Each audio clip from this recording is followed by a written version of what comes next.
But yeah, welcome everyone. It's great to see you all in again. Looking forward to another game. Really, happy days. I mean, 2 games in 2 days. We can't really complain too much, can we? It's obviously it's our final game of pre-season, so it's the last real test we're going to get before the season starts. But look, I'm looking forward to it. Like I said, there's wholesale changes, so we are going to see some youngsters get game time today.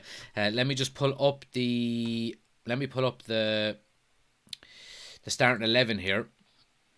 So starting 11 for Manchester United is we have Tom Heaton in goal, Ethan Laird is right back, then we have Varane centre back, and Martinez is making his debut. His obviously non-competitive but debut. We have Alex Telles is playing left back. Then in midfield we have Garner and Donny van de Beek with Ericsson playing just ahead of them, and then the three up front is Chong, I would presume, to the right, Garnacho to the left, and the king is back.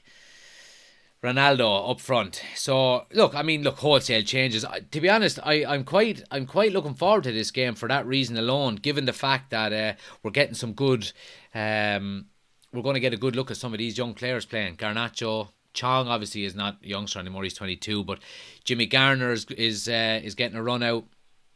Ethan Laird is going to get game time. Obviously, we're going to see Ericsson with his first start, Martinez with his first start. So, and the king is back, Ronaldo. So happy days. I'm looking forward to it, I have to say. Let's see what people are saying here. Do you like the GES? Aaron? Not particularly. I like watching it. I'm from Kilkenny, so I watch the All Irelands and stuff like that. But outside of that, I wouldn't. Chris is in. Good to see you, Chris. And let me see. Aina is in as well. CK Board, McFred in midfield is a disgrace yesterday. Well, I thought Fred actually had a good game yesterday. I have to say, I loved his energy. He closed down very well. He was kind of high tempo, and McTominay. I just, as anyone who's watching me a while now will know, I'm not a big fan of. Again, I love his heart and spirit and all that, but I just don't think he's good enough. Any update on Sesko, says James. So in relation to Sesko, let me pull up the details that I have here about it. So Manchester United obviously have been heavily linked with him, and where is the information I was looking at here? Sorry, that's the wrong page. So anyway, Manchester United are, as we all know, they're heavily linked with him.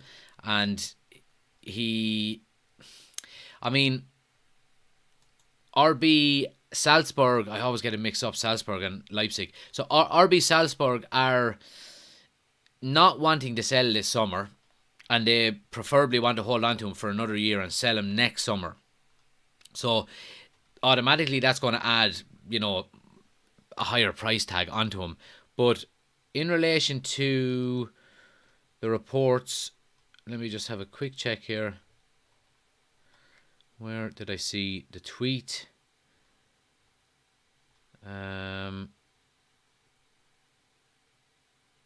Yeah, so it's basically, again, it's come from Fabrizio. It was yesterday. So United are still exploring a potential deal for Benjamin Sesko. Approaches with the player's side continue. So we are in talks with them.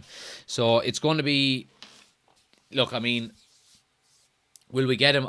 I would be confident that we do get him, I have to say. I think Man United seem to have moved very quickly on him, and all the signs in relation to transfer going forward seem to be positive. So look, I'm happy days. I think we'll get him eventually. Chris says, how did your match go on Wednesday? My game, we lost semi-final. We lost on penalties, so we're out. We're unfortunate.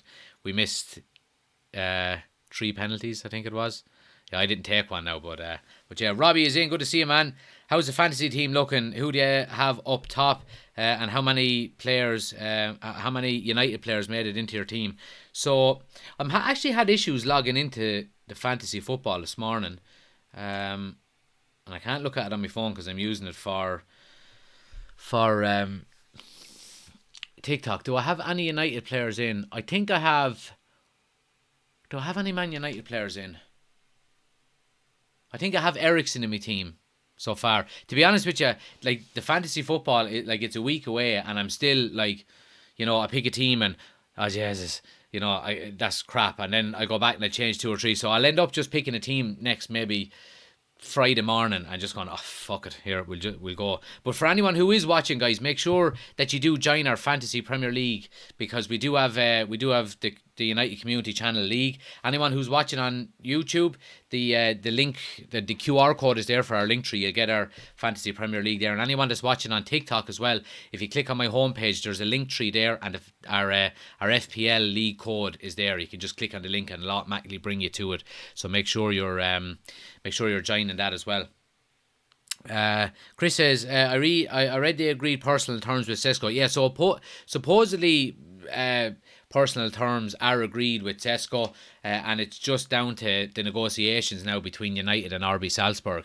So look, I mean, all indicators are suggesting that there is going to be a deal done for this chap. So look, happy days, the sooner the better. I think it's an area that we are very short on.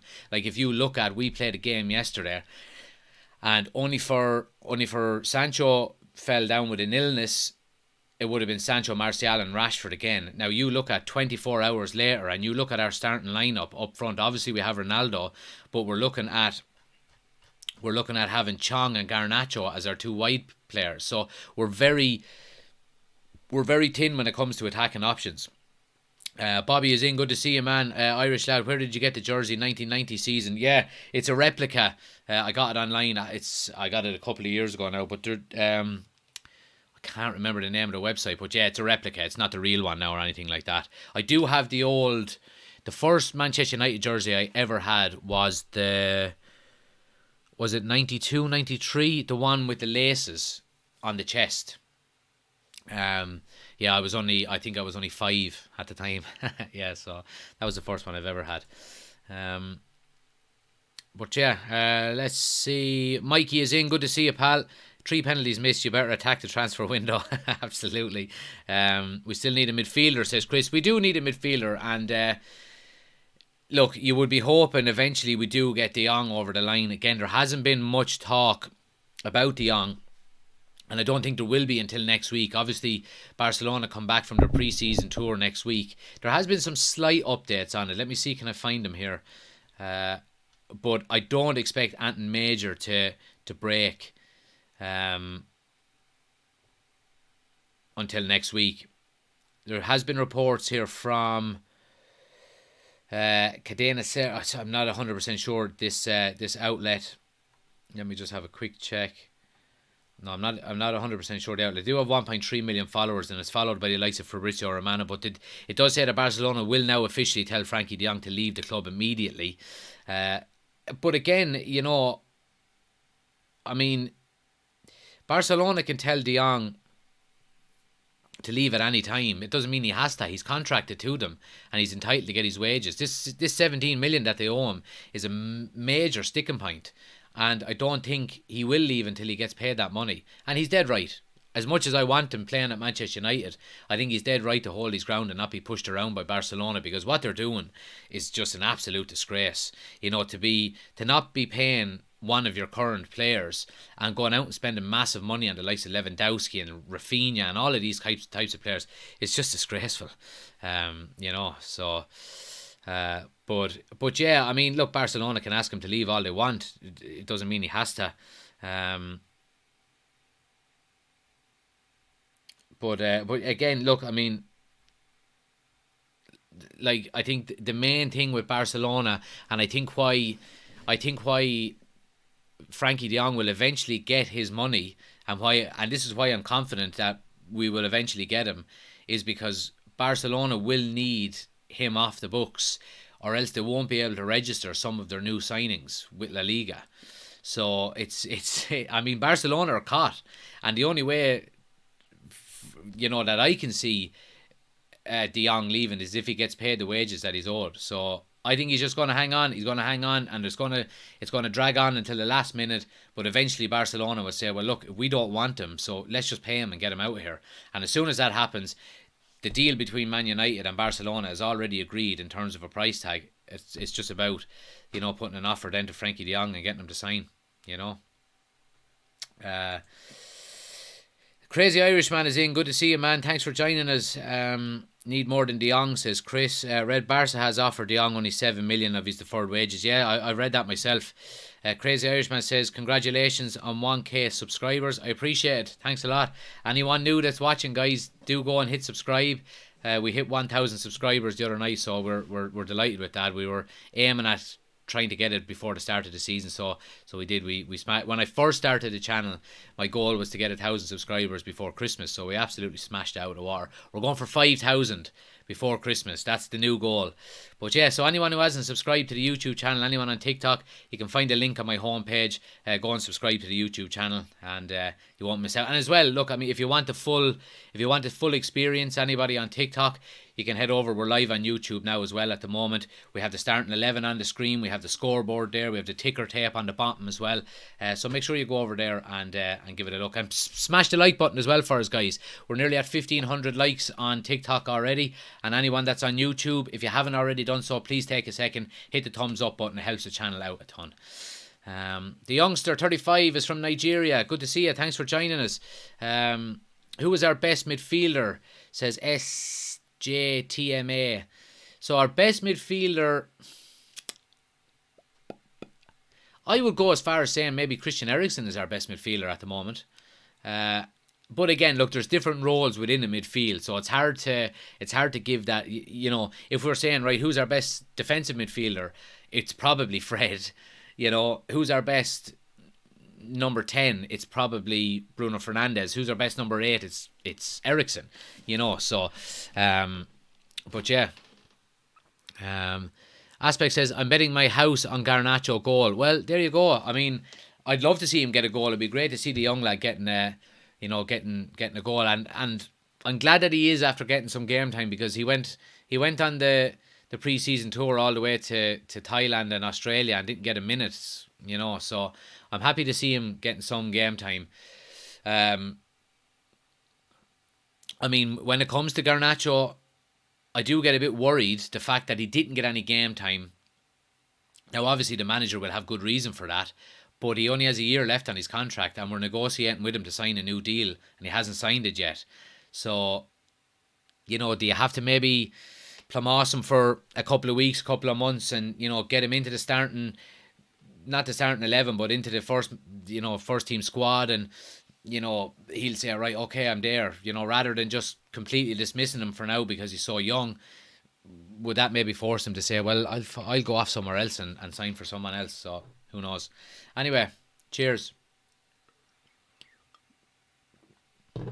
Final pre-season game, so we'll have a beer. I'm going out for dinner tonight with some friends as well, so we said we'll get started early. Bailly on the bench will surely leave before the window, says Michael. Look, I think Eric Bailly would be crazy to stay at Manchester United. Reports had suggested that he was looking at potentially staying and fighting for his place. I don't think he's going to be in the team. I really don't. And look, I have a lot of time for him. I think he's a good player. I love his mentality and his desire, and he kind of reminds me in a way a bit of Vidic.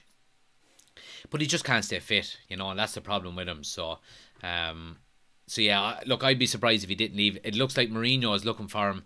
He wants him to come to Roma with him as well, and obviously Mourinho signed him for Manchester United back in the day as well. So, but look, I do think in that area, that's probably the one area in Manchester United's squad that we have too many players, is central defence. You know, we have Bailly, we have Jones, we have Twanzebe, and them three on top of, you know, the four regulars that will be part of the squad. Yeah, it's an area we do need to thin out a bit, you know. Ronaldo is starting, says Mo Connor. Yeah, he is. Ronaldo starting up front, so the king is back. The king is back. We can't afford to sell Bailly, says Jay. Only man alive says, if Maguire was an England captain, he would have been gone long ago. Well, look, Maguire didn't have a good season last year, but I think he had a good game the other night against yesterday against Atletico.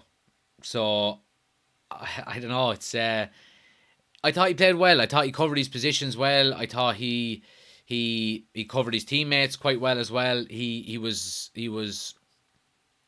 didn't give the ball away too much. He had a really poor header that he missed that should have put us 1-0 up. But no, I thought he played well yesterday. I really did. Let's see what people are saying here. If De Jong comes, to have De Jong, Bruno and Eriksen is fine, but zero depth. Michael says 4-0 United with hat-trick from Ronaldo and 1 from Garnacho. Get your score predictions in as well, guys. Let us know in the chat. Let me know what your score predictions are. Chris says Elanga needs to be loaned out. I agree with you, Chris. I do think Elanga should potentially go on loan this season. But again, look, that's down to the manager. Who got dropped during the tour for being late? Red Ten Hag dropped someone for being late twice. Yeah, I read that as well, Chris, and we didn't find out really who it was, but it's something I am happy to hear because, you know, I think these players need to be kept on their toes, absolutely. They've got a free rein for long enough now, and to have a manager in like that that's not going to allow any bullshit, I think is only right. So what's people saying here? Giovanni says 3-0. Certified lover boy, what a username, says 3-0. Aspect says 3-1. Aaron says 3-1. Tommy says 3-0. Ronnie hat-trick. Michael says 3-1. 3-1 to Rayo. Great value on Rayo. Says Michael. 3-0. Ronaldo to get on the score sheet, says Jock. Jay says minimum 5-0 against Rayo. You lot are tripping. And SJ says 3-0 as well. Who have we got here on YouTube? Michael says 4-0 United with hat-trick from Ronaldo, 1 from Garnacho. Chris says 5-0 United. Irish Lad 81 says 3-0 United. Maguire howler for the goal and hat-trick for Ronnie. Absolutely, okay. Well, look, I think it certainly isn't going to be the most difficult of tests that we've had. Obviously, the Atletico Madrid game yesterday would have been a lot tougher. But again, look, we're not putting out a full-strength side either. So, again, and I've said it before, every pre-season game, for anyone who's been watching the lives and the watch-alongs and any content,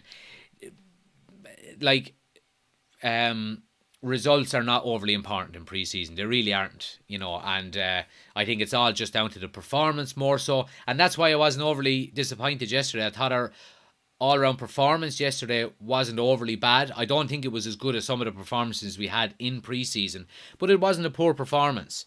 And I certainly think that there was a lot of positives to take from the game.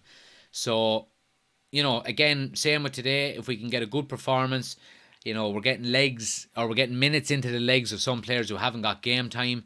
So, and again, it's the Ten Hag system. The more games, the more minutes we get, the more comfortable the players will get with Eric Ten Hag's system. So I'm all for it. Happy days. Fat Gav is in and says, hey fella, do you think CR7 is staying after being named today? It's hard to know. I still think it's a flip of a coin whether Ronaldo stays or goes, to be honest. He clearly wants out. And and like I said, if he stays, he will be professional. He'll put his head down, he'll work hard, he'll get his goals. Of course he will get his goals. But again, I remain, like I've said many times in the past, I'm comfortable on the whole situation. If he decides to go, let him go. And if we can get, a proper suitor for him with some money in, and ideally not giving him to a rival, then happy days. But if he stays, then okay, happy days, and he'll get his goals. So I'm not overly worried about the situation, to be honest. And it does look like we're going to go. It does look like we're going to go in for this young Sesko player as well, which, now look, I'm not going to say that he's going to be, the answer if Ronaldo leaves. Absolutely not. But I like the long-term vision now that Ten Hag is bringing to the club, and I think I've kind of sensed that from a lot of fans as well. If Ronaldo does decide to go, he'll always be a legend in my eyes, regardless. Other people might have some different opinions on that. He'll always be a legend in my eyes in relation to Manchester United. But he is only going to be here for one more season at the max. So if he decides to leave and we can get, some money in for him, we can get his wages off the books. But the important thing is getting in replacements. You will never replace him outright, but getting in replacements, the likes of this young Sesko, maybe Anthony, you would want the likes of Sancho and Rashford and Martial to kick on then as well. You know, I'm not worried. I'm not worried because this is a long-term goal, and that's all I have in my head. This long-term vision that Ten Hag has for Manchester United. I'm on board. I have a first-class ticket at the front of the train. Choo choo. So let's go. Let's see. Chris says, "How in the world are you on? Are you on? You're late to training or meetings. Makes no sense. Sorry, how in the world are you late when you were on tour?" Yeah, absolutely. Michael says, "From every decade you have been alive, who was your favourite United player from each of them?" So from every decade. Wow. So every decade I was alive, I was born in 1989, so we won't count that. So the 90s would be Eric Cantona. From the 2000s would be Roy Keane. And the 2010s... 2010s... Probably...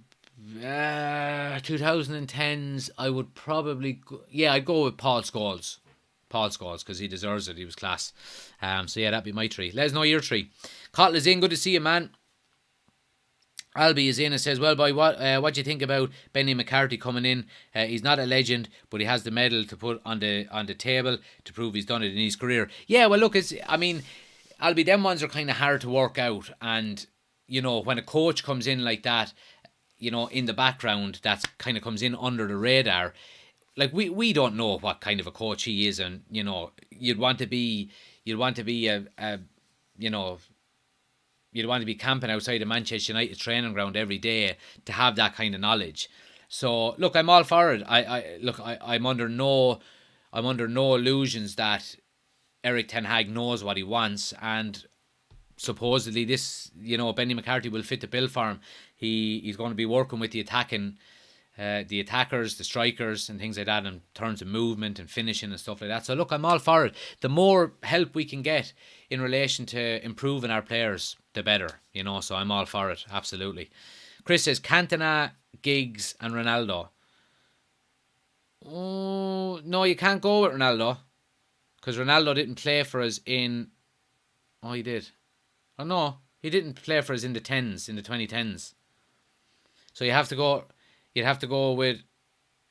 You could go with Giggs in the 2010s, I suppose.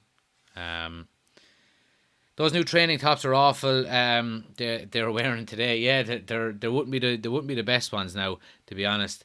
Mag is in as a Liverpool fan. Good to see you. Thanks for joining us, man. Michael says, big United fan. I think we tried to get him in his prime a few times. And Fat Gav says, in the 10s for me it was Rooney. Yeah, well, Rooney's... I just thought Rooney in the 10s, I just thought he went off the boil an awful lot. He was still unbelievable. But I still see Rooney. Rooney, for me, will always be 2006 to 2010. He was just unbelievable. Sorry, even earlier. I said 2005 to 2010. Rooney was just absolutely out of this world. He was out of this world. And he... I thought he sacrificed his game an awful lot in the latter part of his... Or in a lot of his career with Manchester United. When you had the likes of Ronaldo there, Rooney sacrificed a lot of his game to... You know, to accommodate the likes of Ronaldo and give Ronaldo a free role and things like that. So, but I thought Rooney, you know, from that period, maybe 2005 to 2010, I thought was just absolutely out of this world. So I do. Let's see. Rob O'Keefe, Scholesy says, Albie, Irish lad says, going to watch the match, pal. I'll check back in during the game. No problem. We'll talk to you in a bit, buddy. Let's see what people are saying on TikTok here. Keep smashing that like button for us as well, guys, if you haven't already done so. Anyone watching on YouTube, I'd really appreciate it. Just take a second, hit the thumbs up button. It helps the channel out a ton. Hit subscribe as well if you want to get your comments into the chat there. Oisin is in and says 80s was Robson, 90s was Cantona, 2000s was Keane, and 10s was Vidic. Yeah, Vidic is a great shout as well. Fucking great shout. But it's hard to pick. I think that period, say when Ronaldo left, up until maybe Ferguson retired, it was a very collective kind of Manchester United squad, really, wasn't it? There wasn't, obviously Rooney was big and stuff like that, but it was more of there wasn't really a main focal point, as in one player, up until maybe Van Persie signed in that last season where everything went through him. You know, for that maybe 3 or 4 year period after Ronaldo left, it was more of a collective, you know, which was I thought was really good to see at the time as well. Cottle says some class Irish players have played for United in the past. Oh, I mean, absolutely. I mean, Roy Keane obviously is the main standout, but I think the most underrated Irish player to ever play for Man United was Dennis Irwin. Dennis Irwin was just... I mean, Dennis Irwin was a modern day fullback back in the early 90s. He was just so good. His fitness levels were unbelievable. His overlapping, he was up and down. His crossing abilities was brilliant. He was unbelievable at free kicks. I think he ever only missed one penalty in his whole career. Dennis Irwin was just absolutely phenomenal. And I would put him up there better than...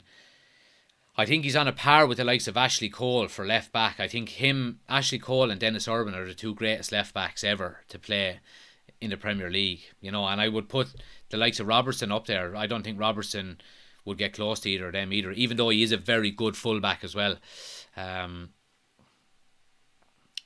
If Irwin looked like Beckham, he'd have talked about as a world great. Absolutely. And, you know, even with his free kicks, before Beckham came on the scene, Dennis Irwin was basically on free kicks for Manchester United in the early 90s.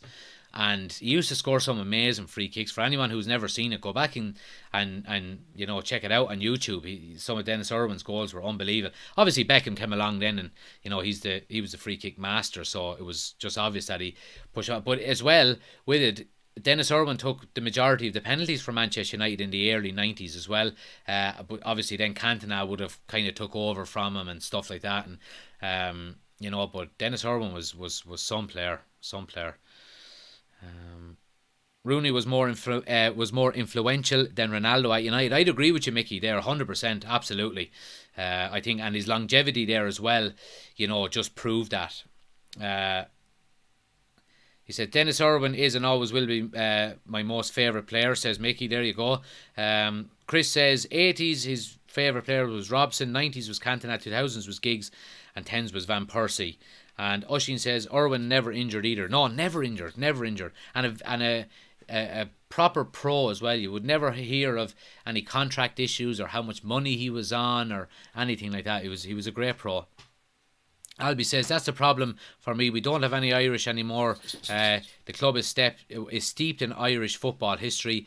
Collins should have been got there lately, even before he scored that goal for Ireland. Yeah, I absolutely agree.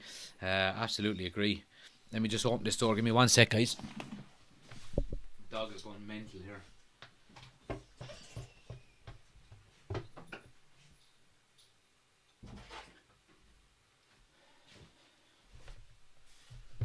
Had to let the dog out.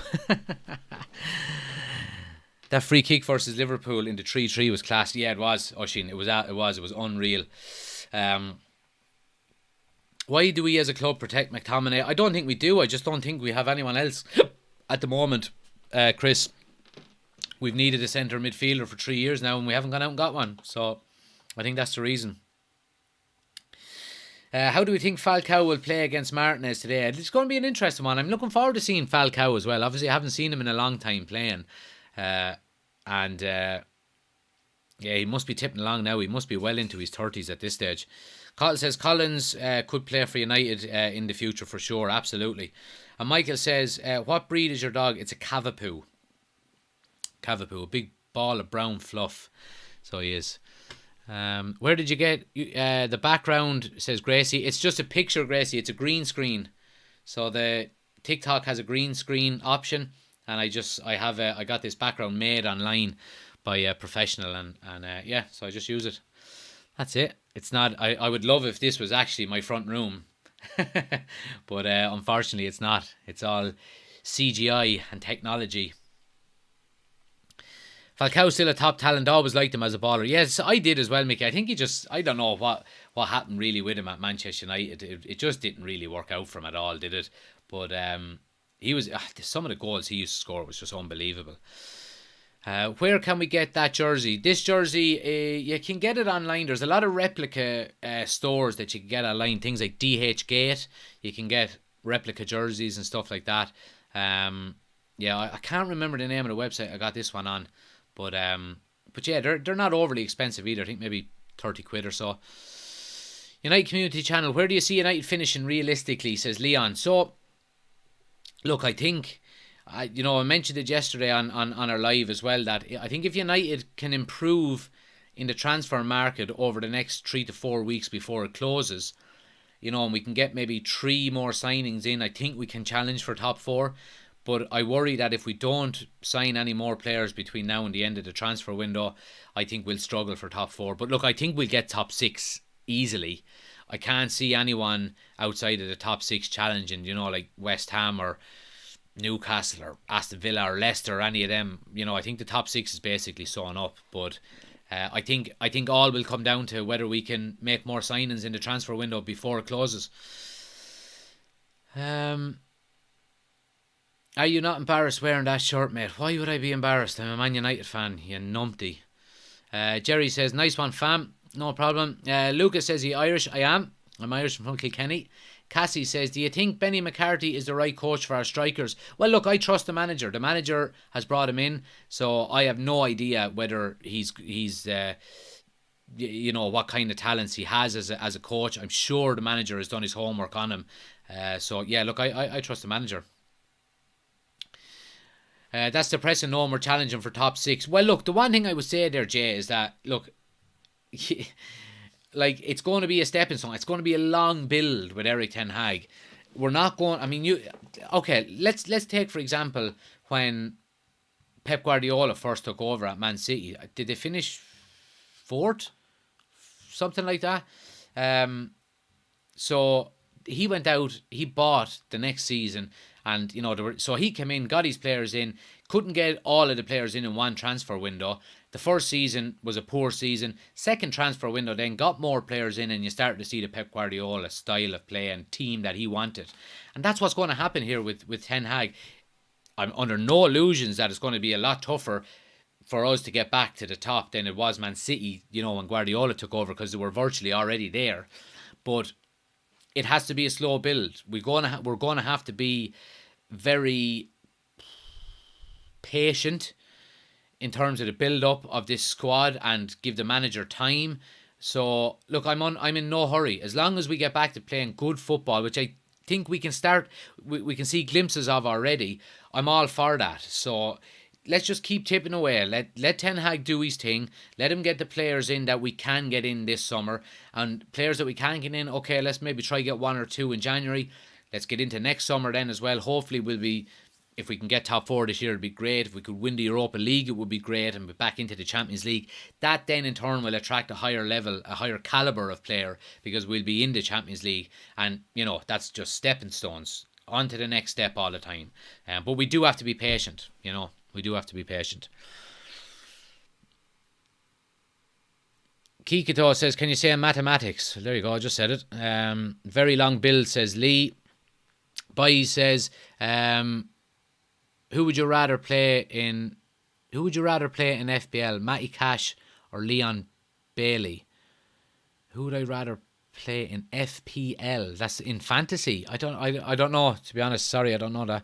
Official Size says, do you think we will finally land De Jong? Who would you go for if we don't? I think we will get him eventually, Si. But, obviously the 2 names that jump out would be Neves and Tielemans. I think if we weren't to get De Jong, we would, I think in an ideal scenario, we would get both of them players as backup. But I do think we'll get De Jong eventually. Robbo is in and says we need to look at becoming a slight threat before we even think about winning trophies. Yeah, I agree. We need to get that. The one thing I think we do need to get this season is I think it's important that we look at potentially trying to get Old Trafford turned back into the fortress that it once used to be. Now, it's not going to happen overnight, but if we can be hard to beat at home, I'm all for it, absolutely. So, but again, it's going to take time. Let's see. Mickey says, do all these other supporters forget Liverpool spent a few seasons fighting for top six as well as Arsenal? Like, seriously, all clubs go through it. Yeah, absolutely. Look, and, Liverpool went through a 2 or a 3 year phase there maybe a 2 year phase there under Klopp when he first took over, where they were nowhere near challenging for anything really. But eventually he got the players in, and all of a sudden something changed and they were off, and they were challenging. And that can happen over a summer, but it's not going to happen over the first summer of a rebuild. We could look at, let's say this season ends and next season ends. Okay, so we're 2 seasons into Ten Hag. Okay, and we're not challenging, but we're in the top 4. All of a sudden we get 2 or 3 signings in Ten Hag's third summer. All of a sudden we're instantly challenging, and it can happen like that. We just have to be patient. Chris says we can be patient with the manager, but the transfer office will get Ten Hag fired. Well, I don't think they will, Chris, because I think we've seen very clearly now that the board are backing Ten Hag in his signings. He has basically given all of these signings to the board. He wanted Nunez. Okay, unfortunately we missed out on him. He wanted Timber. Ajax wouldn't sell. He wanted Martinez. We got him within 2 weeks. He wanted Malacia. We got him within 10 days. Eriksen took time, but we wanted him and we got him. He wants this young Sesko. We're moving on him very quick. De Jong is dragging on because of his conflict between Barcelona and himself. So that's nothing got to do with our board. Anthony is dragging on because the board were slow. So I would blame the board on Anthony. But outside of Anthony, it's not really, it's kind of outside the board's control, really. So I'm not going to be overly critical of them, I have to say. Let's see. Robbie says, hard to call at this stage, but who's signing of the summer in the Premier League so far this season? Haaland, Nunez, Carvalho, Jesus, Scamacca, Sterling, Martinez, Eriksen, etc. Only time will tell on that one, Robbie. I mean, the standout one, here's Ten Hag taking the field for the first time in Old Trafford. Is great to see. Hold on now, I'm just going to have a look at this because it's good to see he's getting a standing ovation. He looks sharp as well, don't he? He's a stylish motherfucker, Ten Hag is, I have to say. Even though I wouldn't say he's the best crack in the world, he's just so focused and dedicated. But yeah, he looks like a stylish motherfucker. But Mickey says we need to get Hunger back. Absolutely. I heard Tielemans signing with Arsenal. That's what the reports are saying. He does want to go there, Chris. Albie says today is a start now for Ten Hag at home. Let's get behind him and give him a great welcome. Come on the Reds. Let's go. Our first game in Old Trafford this season for Ten Hag. Cheers, everybody.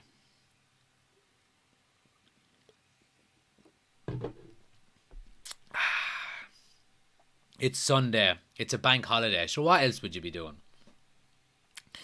Haaland is definitely signing in the season, says Cottle signing in the summer. Vardiol has makeup to be Vidic type centre back as well, says Chris. Right, gonna go watch the match here, Jack. No bother, Mickey, we'll chat to you in a bit, pal. Let's see what people are saying on TikTok here. Cassie said we must win domestic cup before looking at Europe. Well, Cassie, I think the Europa League is a big opportunity this year. I really do.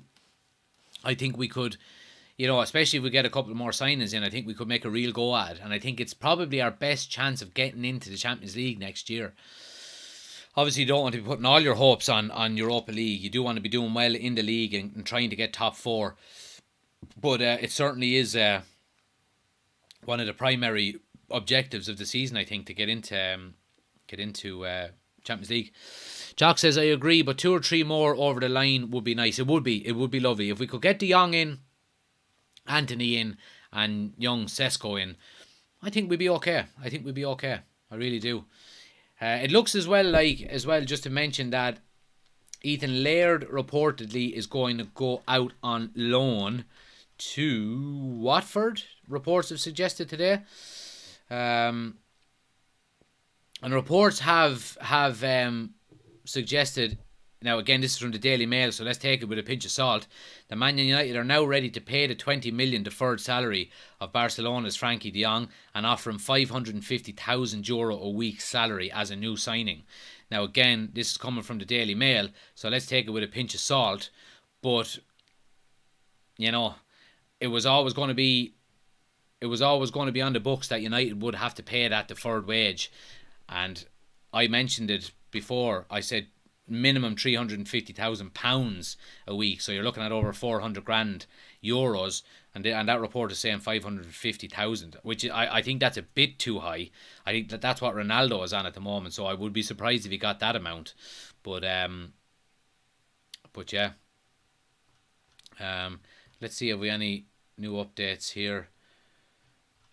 No, but look, I'm looking forward to seeing United today now, and I'm looking forward to seeing the new signings as well. Obviously, Eriksen, Martinez more so than Atten. I think I'm looking forward to seeing intensity and see how he gets on, and I hope he smashes a couple of lads with a few tackles and stuff like that. But yeah, Chris says Chelsea looks to be flat this season. Watch them against Arsenal. We could get into top four with hungry play. Yeah, I think we could, Chris. Absolutely. Nothing is a sure thing so far. Tech is in from India and says, "Hey bro, how are you?" And good. Thanks for joining us again. Please smash a like on the video as well, guys, if you haven't already done so. On TikTok, we hit 30,000 likes yesterday. So please tap that screen for me. Anyone who's watching, it just helps out the channel a ton, gets more people in on the chat. And anyone watching on YouTube, if you haven't already done so, please hit the thumbs up button for me. It helps the channel out an awful lot. And hit subscribe if you want to leave a comment as well. Anyone watching on TikTok, if you do want a full experience, you can go over and watch us on YouTube. The link is on my homepage. We have the scoreboard there. We have the timer there. We have the starting 11 up on the screen as well. So the starting 11 is just over here. You can't see it on TikTok, and the scoreboard is here with the timer down here. So if you want to get the full experience, head over to YouTube and get yourself in there as well, and make sure you subscribe. We lost yesterday, Roma. It was clearly a robbed game. Well, look, United were. I thought United were the better team yesterday. I do, but again, it's just a typical Atletico, and Simeone's type of game. Defend. Try hitting a counter attack. It's such a horrible way of playing. Really, they're such a negative team, and that's why I was shocked when I heard the reports that Ronaldo was potentially going to be going to Atletico Madrid, because they're such a negative side. He would score more goals in this Manchester United team than he would for Atletico Madrid, absolutely, What's the lineup, says Gracie. So the starting lineup, we have Tom Heaton is in goal. We have Ethan Laird right back with Tellez left back. We have Varane and Lisandro Martinez as centre backs. Two centre midfielders are Jimmy Garner alongside Donny van de Beek, with Christian Eriksen just in front of them. And then our two wide players are Garnacho and Chong, with Cristiano Ronaldo up front through the middle. So that's the starting 11. Ryan, thanks for the gift. I appreciate it, man. So yeah, look, I'm looking forward to seeing some of these players. I really am. I think obviously I'm looking forward to seeing Martinez, play for the first time. I'm looking forward to seeing Ethan Laird play again. I thought he played well in his pre-season game. I'm looking forward to seeing Garnacho, Jimmy Garner. I'm looking forward to, and then obviously the King is back as well. So it's going to be an interesting game. So it is. Exciting to see Garnacho, says Chris. Absolutely. I'm going to go 3-0 to Manchester United today. That's my prediction. So 3-0 to Manchester United. But Old Trafford looks like a packed house there as well, so it does.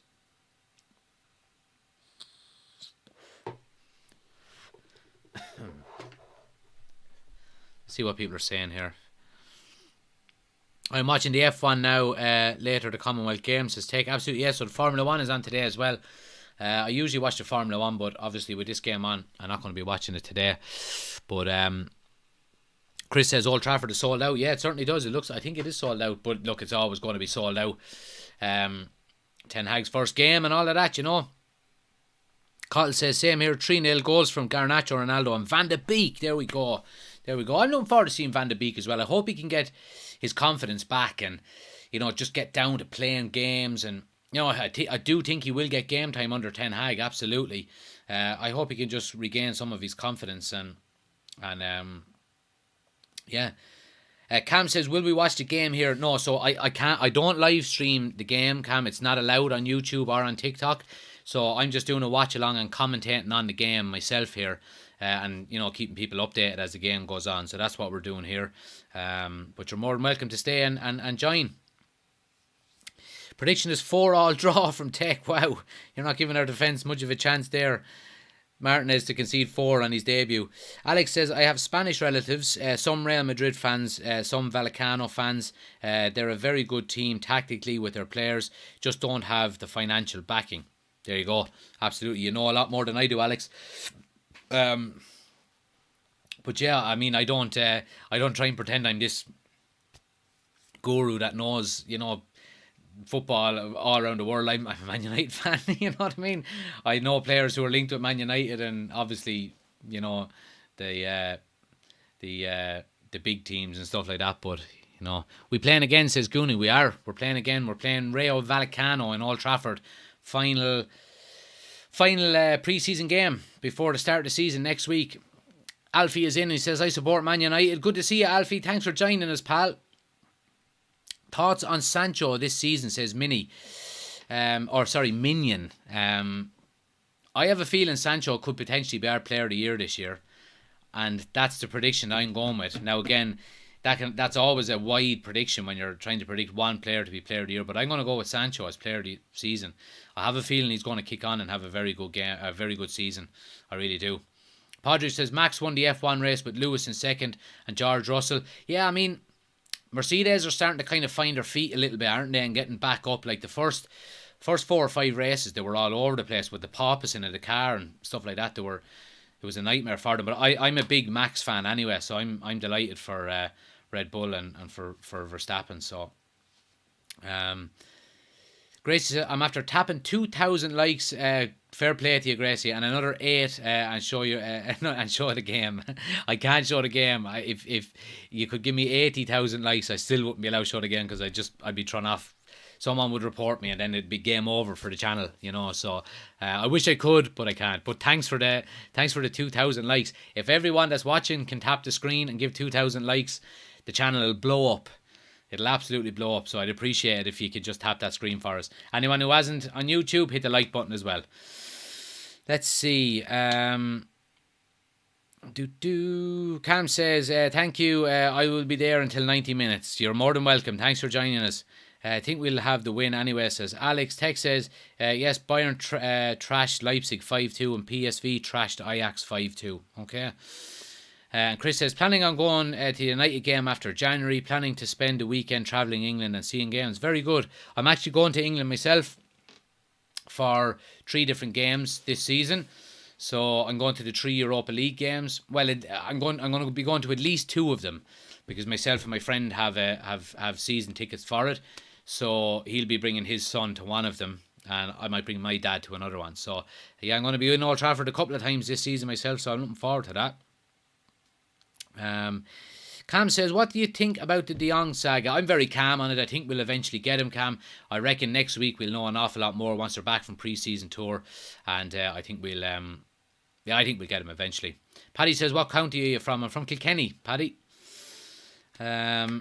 Cahill says, Sancho is going to shut the haters up, and I'm all here for it. Absolutely, Cahill, I agree with you. Is the Women's Euros coming home or going to Berlin? I don't really know, to be honest, Tech. I haven't really been following the Euros at all. Supposedly Germany are the favourites, but who knows?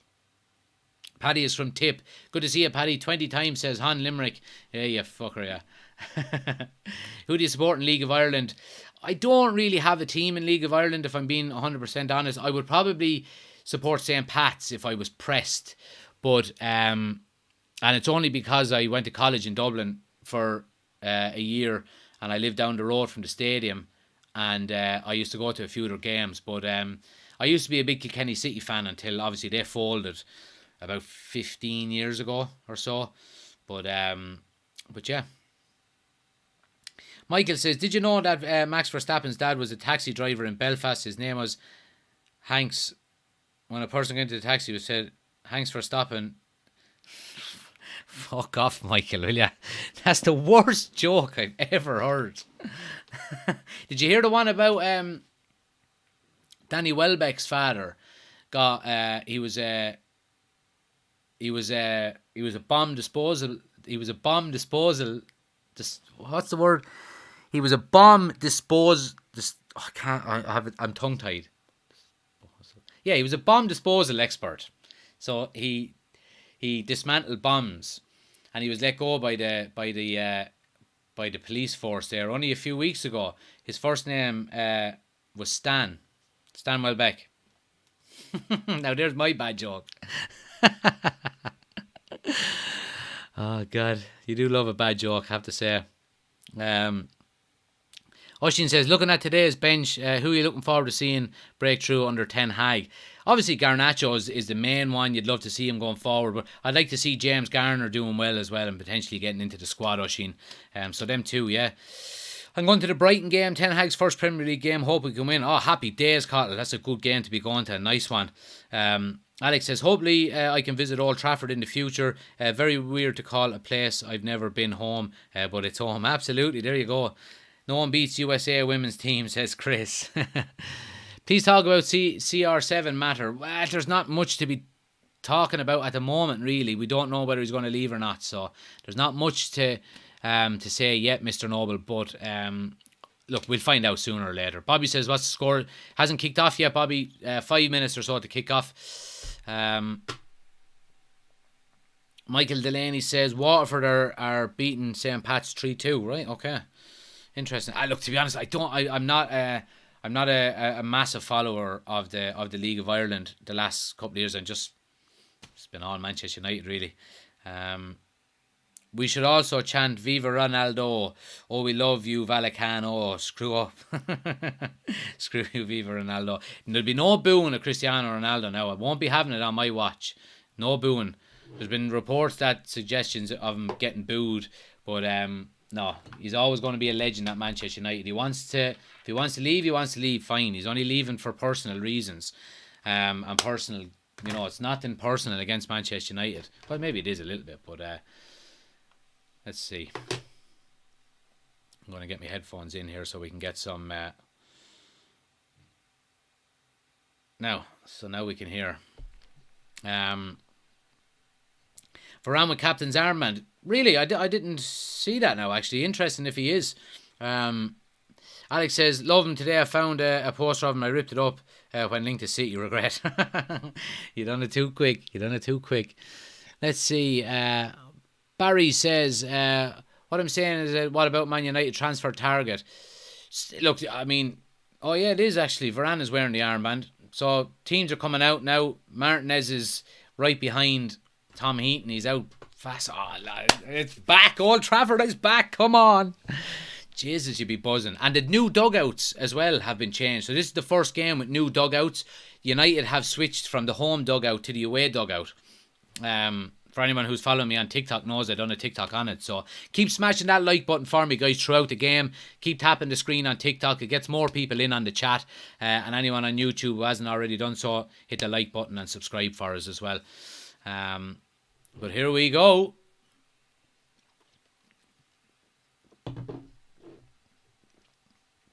The new jersey is just lovely, really, isn't it? It's really nice. And I have it, by the way, for anyone who didn't see yesterday's live. I have the new Man United jersey, but I'm not putting it on until next Sunday, until the first league game of the season, because it'll be fresh. Chris says McNeil is on the bench. He is. I'd love to see him getting some game time, to be honest. He supposedly is a very talented young man, young striker. Is our loving club Man United going to get Anthony from Ajax? Says Mr. Noble. I think I don't know. It's a hard one to kind of figure out, because like Ajax really want to keep him, So United are going to have to pay a high premium if we do get him. But I think we can get him. Did you watch the Community Shield? Says Cottle. I did. I was kind of half watching the Cottle. I was minding my daughter at the time, so I didn't see it all, but I seen the majority of things on it. Liverpool were impressive, I have to say. I thought Núñez changed the game when he came on. All the stick he was getting about pre-season, he absolutely changed the game when he came on. And a lot of people giving Haaland stick as well, obviously with the chances he missed and stuff, but I wouldn't be too worried about him. He was getting into the right positions. He'll eventually start scoring goals, absolutely. So I'd have no worries about that at all. Well, I do have worries about it because I'm a United fan, but if I was a Man City fan, I wouldn't be worried, But it's great to be back. Ten Hag is there. It's great to see him. He's in the dugout. It just looks great. This is brilliant. Sunny day, packed Old Trafford, new manager, new players, Ronaldo, new dugout. I'd say the people that bought season tickets, and people get season tickets at the home dugout, especially to be at the home dugout, I'd say are absolutely snapping that the dugouts have been changed to the away team. Could you imagine that? You're like, oh yeah, I've had a season ticket at the home dugout for the last 20 years. Then all of a sudden Ten Hag comes along and just changes it. You know what I mean? Be a fucking nightmare, absolute nightmare. Anyway, we're gonna get the timer going here now. As soon as the whistle blows, make sure we're on time. Rob Jones is the referee. And we're off. And the game is underway. That open goal miss was shocking, says. Oh, whished. Oh, what a save by Tom Heaton. Jesus Christ. Rayo Vallecano almost scored from the kickoff. 11 seconds. Let's have a look at this here. I took my eye off it for a split second and they nearly scored. Fair play to Heaton. He saved it. We would have been 1-0 down only for him. So big long ball over the top. Ethan Laird kind of gets caught. Went to sleep and Tom Heaton made a very good save at his near post. It's a corner to Rayo Vallecano. Sorry. There we go. And we see Martinez getting up and winning the header. Now, 5'9", me fucking arse. He just powered the header clear there. And he's the smallest man in the box.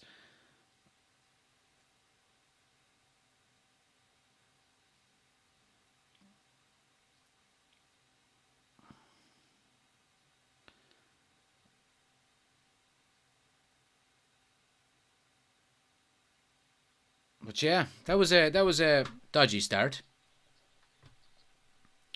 A dodgy start. Let's see what people are saying here. Bad start. Any reason Sancho isn't in the squad, says Shane. Yeah, Shane, he's ill. He has some kind of dose on him or something like that. So that's why he wasn't playing. He was supposed to play yesterday in Oslo, but yeah, he was ill, so he couldn't play. So that's why he's out. Your feed is slow, says Chris. I am a minute and a half in. There's not like like when we go live on YouTube, there's automatically a delay on it, Chris. So don't ruin it on us. Yeah, there's always maybe a 20 or 30 second delay on it. Maybe not much. I'd say maybe 15 or 20 seconds. Right now, I'm at minute 55. So, but look, there's nothing we can do about it. Garnacho now making great strides, cutting in on the left hand side. Does very well. Gets it back to Ronaldo. Oh, and he does unlucky there. Well, Garnacho done very well there. But yeah, good start there. And here's Martinez on the ball now.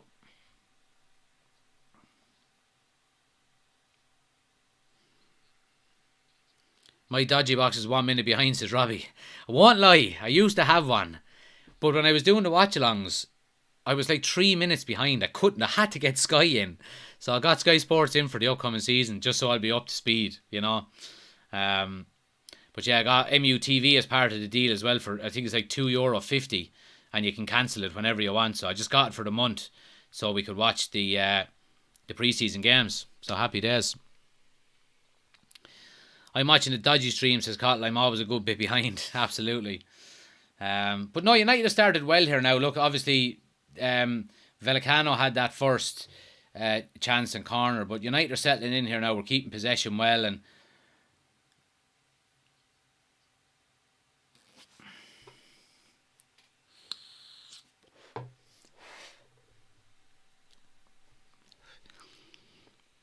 United need to sign a centre midfielder. We can't hope on those two midfielders. Fred and McTominay, says Baller. Look, I agree. I do think we need to strengthen our midfield, absolutely. Whether we can get the right players in or not is another thing. I just don't know. How do you feel about Garnacho next season? Do you feel he will start, says Pringles? I don't think he would be in the starting 11 most weeks, but I do think, given his age, he should be maybe the first backup option that we do have, because he's a very talented young player. I would prefer to have him in coming off the bench than the likes of Elanga. I think Elanga needs maybe a year out on loan. So yeah, I'd be happy for him to be in the first team squad, absolutely. Gyogo says, I'm a Garda, no talk about dodgy boxes, please. Oh, shh, shh. Shush, as the Buffett say. Yeah, but sure, look, I live beside a garden. He has one as well. I'm only messing. Are you not live on TikTok? Says Irish23. I am. We're live on TikTok as well, pal. You can get us on either one. And Cotton says Garnacho could get a few starts in cup games. Yeah, I agree. Absolutely. You know, and depending on what kind of draw we get in the Europa League, you could potentially play him in some games there as well, you know, if we're playing against lesser opposition. Adam says, already struggling today, going to be a long, tough season. Well, look, Adam, I don't think it's going to be as bad as last season. Yeah, I really don't. But, you know, as long as we play attractive football, I'm all for it. Here's Garnacho, and he just looks so majestic on the ball, running at players. And it's great to see. But yeah, look, I'm under no illusions. It's going to be a difficult season. It is going to be a difficult season. But I don't think it's going to be as bad as last season. And as long as we're playing good football, going in a direction that we know we want to go in, then I'm all for it. You know, I'm all for it. Killian says, Prem is between Liverpool and City. Both are stronger than anyone else. Absolutely. Yep, absolutely. Gogglebox said, found you. Don't know what happened. Any score update, says Williams. No, 0-0. Just about 6 minutes gone here. Liverpool looked scary yesterday, says Kilburton. They did. They looked very good. They absolutely did. I think it's Liverpool's season. City don't look half as near sharp as they always were. Well, the one thing I would say about City, lads, is that the last 2 seasons in a row they've started very slow and have gone on to win the league. You know, the last 2 times they've won the league. And Guardiola tends to do that. He tends to not, you know, expect massive amounts early on, but Guardiola likes to finish strong rather than start strong. You know, so I wouldn't be counting City out. Count them out at your peril. But United playing well here. Ethan Lair getting up the field. Garnacho is after making a couple of very positive runs on the left hand side, and he looks very confident. Chong is playing off of the right. I don't know what the future really holds for Chong, to be quite honest with you. He's 22 years of age now, and he's been loaned out an awful lot. I think maybe it's a time for him to move on. Probably.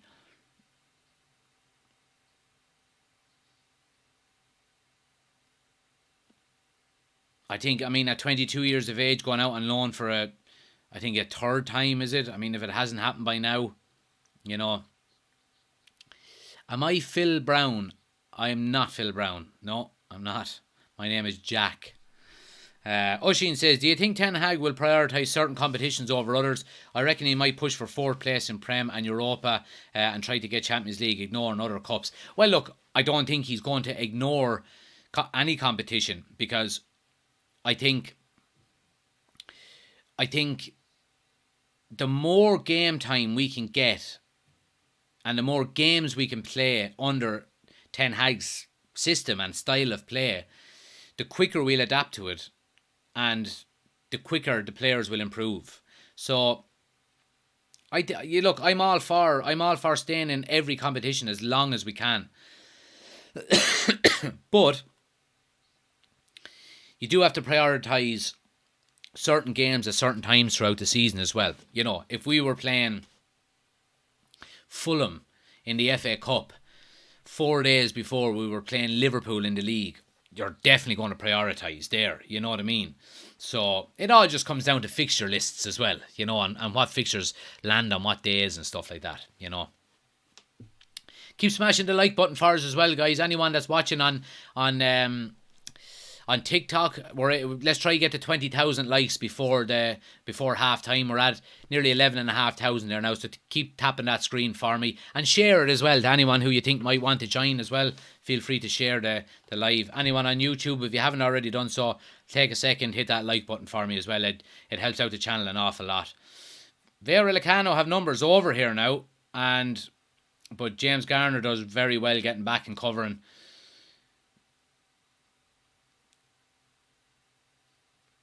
Laird going up. Now United are a bit sloppy in possession. Here's Ronaldo now on the ball. Gets it wide to Ericsson. And we have runners across. He lays it to Garnacho. Garnacho looking for an opening. Gets it across to Ethan Laird and Chong. Lovely overlap. And a poor cross. He should have drilled it low, Ethan Laird. It was just a little chip ball. And Rayo Vallecano put it clear easily enough, and it does go for a corner. But good movement there out of Manchester United between the likes of Garnacho, Ericsson, Ronaldo, Ethan Laird and Chong, all involved there. Good overlaps and things like that. Do you reckon we will get in far in the Europa League this season? Well, I think we have a good chance, Adam, of actually going on and winning it. Again, it will all depend on how we improve throughout the rest of the transfer window. So corner coming in now from Tellez, and Martinez was up for it. Comes to Chong on the edge of the box. United are just keeping possession here now. Does very well. Comes to Garnacho now on the left. Has loads of space. Opens the body. Takes a shot and it's well blocked. And Tellez with a scuffed rebound. And Vallecano cleared their lines. But Martinez is on hand just to keep possession again.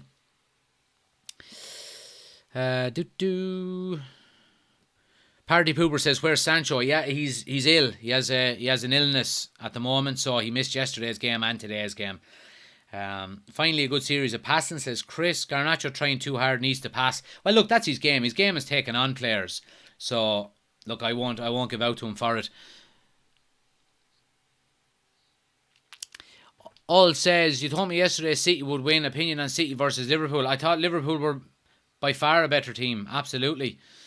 I think City were sloppy. Now look, City did have chances as well. And here we go now. Van de Beek now is 3-on-2. Get your head up. Here's Ronaldo. Gets it onto his left foot. And he drives it over the bar. Lovely chance there by Ronaldo. Really should have just hit the target. Get rid of him. Ronaldo out. But they give the ball away. Donny Van de Beek does really well to win the ball. Comes playing through. Gets Ronaldo through onto his left foot. And he just skies it over the bar.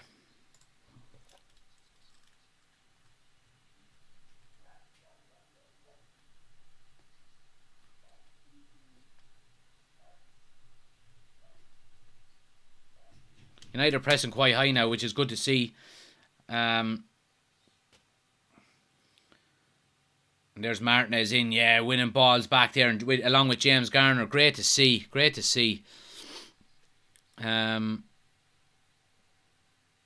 Cottle says, what number is Garnacho wearing? Thought he wears number 76. Yeah, he's wearing 40 something, I think, maybe.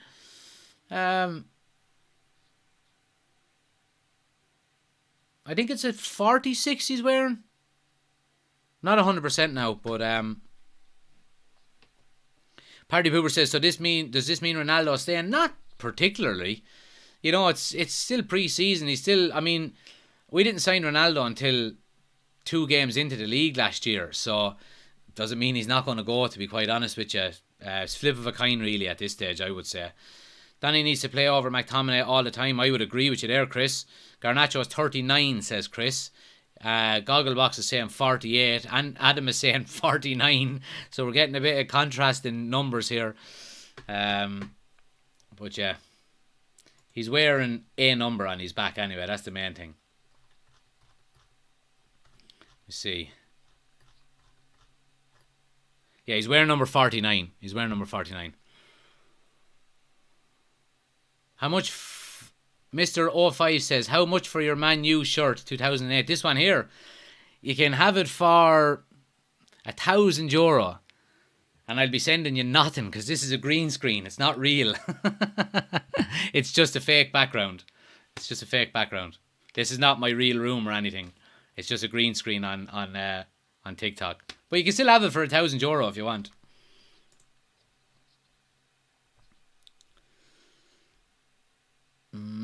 Where do I watch the game? Says Roger. It's on MUTV, Roger. As in anywhere else other than that, I'm not 100% sure. Mr. 05. It's a good background though, isn't it? If you want to get the full background, go over to the YouTube channel. We have the full experience over there, guys. Here's Ronaldo now on the edge of the box. And he's kind of crowded out. So if you want the full experience, guys, head over to the YouTube channel. It's a full screen. We have the starting lineup here. And then we have the scoreboard here with the ticker tape and all as well. Here's Chong now. And easy enough save. So yeah, head over to the YouTube channel. Link is on my homepage, guys. If you want to get the full experience, we have the scoreboard, the timer, starting 11, all of that kind of stuff. So head over there if you want to get the full experience. Garnacho done really well there, in fairness to him. Got it wide to Chong. Chong just was a nothing shot, really. Just down the middle for the goalkeeper.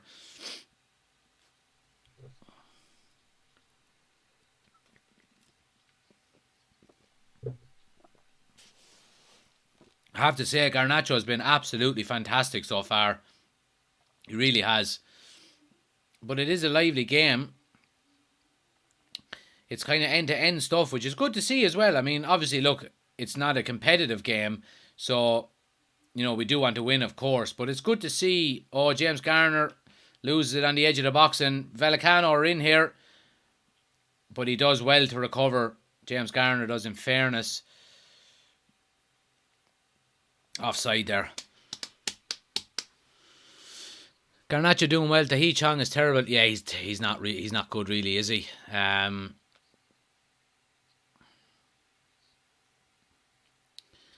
Nice Manc accent, says Ben. Well, if it is, then thanks. I'm not putting it on or anything. Garnacho is looking our best player so far. He is. Absolutely, he is. He looks like he has the makings of a great player, really, doesn't he?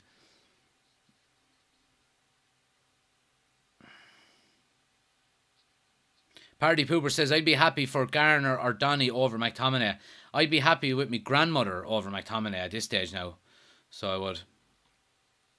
But keep smashing the like button for us as well, guys. Keep tapping the screen there. United are coming forward. Well, referee, get up on his back there altogether. Here's Ronaldo, though. Referee allows advantage. And a deep cross into Chong. Heads it back across the box. And Vallecano cleared the lines. I mean, Jesus Christ. He was looking for a piggyback. Coming down the line there.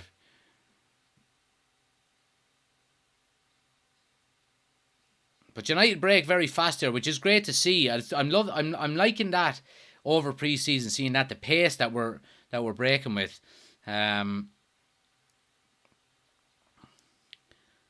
Thoughts on Maddison to Newcastle? Yeah, I mean, I think Maddison could play at a higher level than Newcastle. I mean, obviously they're probably throwing silly money at him. It'd be a great signing for Newcastle. But yeah, I worry for Leicester. Big time this season. You look at a lot of their main players only have a year left on their contract. Tielemans looks like he's going to go. Now they're talking about Maddison going. Jamie Vardy is not getting any younger. I worry for Leicester. And that's why if anyone was watching my predictions, my Premier League predictions on TikTok, I actually put Leicester down to finish in the bottom half. I think 11th I put them. I worry for them. Is Martinez good? Says Dylan. He's having a good game so far, Dylan. Yeah, he's looking solid. Absolutely. Maguire back to Leicester. Jesus, wouldn't that be great? All says Nunez or Haaland. I'm going to go Haaland. So far, I hope neither of them score a goal this season. What date is the transfer window over? It's over on the 31st of August, Jeremy. So we have a month to go, basically. Amodios gives love. Thanks for joining. Appreciate it.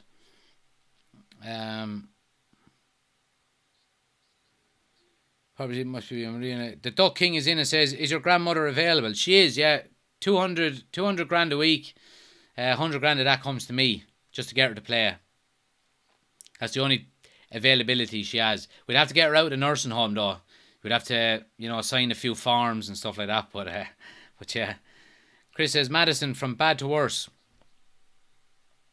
Would you take Tielemans for a good deal? Says Adam. I absolutely would take him. Yeah, I certainly would.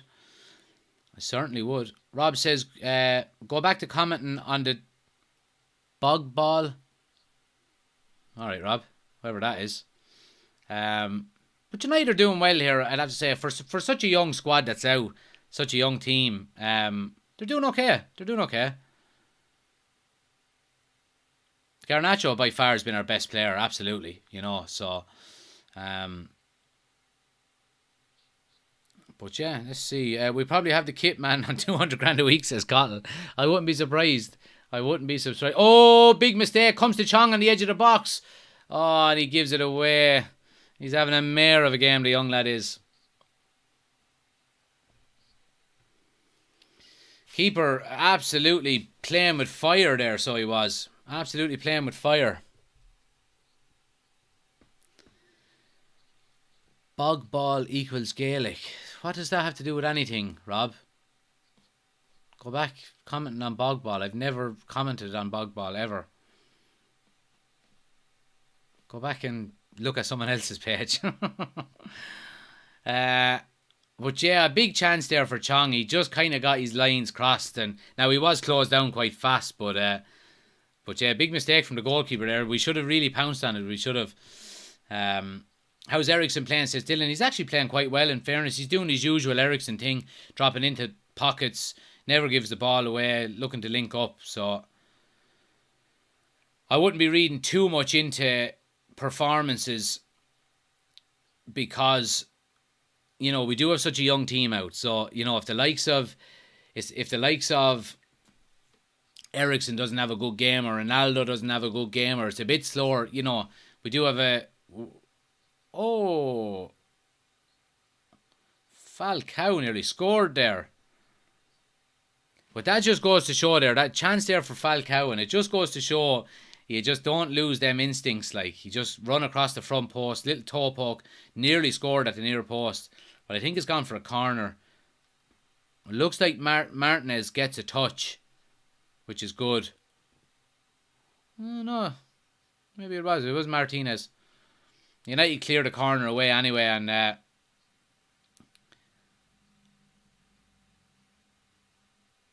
ball comes to Ronaldo. And United are doing well. They're keeping possession that's very well done. United play out past the press and get clear.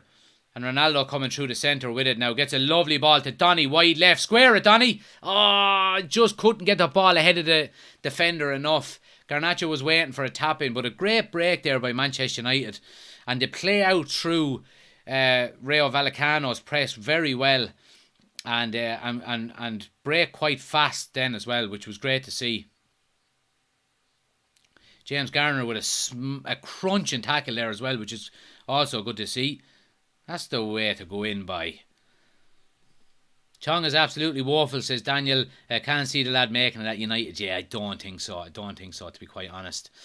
Do you think Ericsson will start the first Premier League game? I wouldn't be surprised, Ryan, to be quite honest with you. I wouldn't be surprised at all. But look, we'll see. The manager knows best, so if he decides to go with him, I'm all for it. If he doesn't, I'll trust him as well. James Garner's gone into the book for that. Yellow card. The game is on, says Ramia. Yeah, it's on. We're just over 20 minutes gone. Jamie says, I'm about 40 seconds ahead in the match. Well, don't ruin it on anyone, Jamie.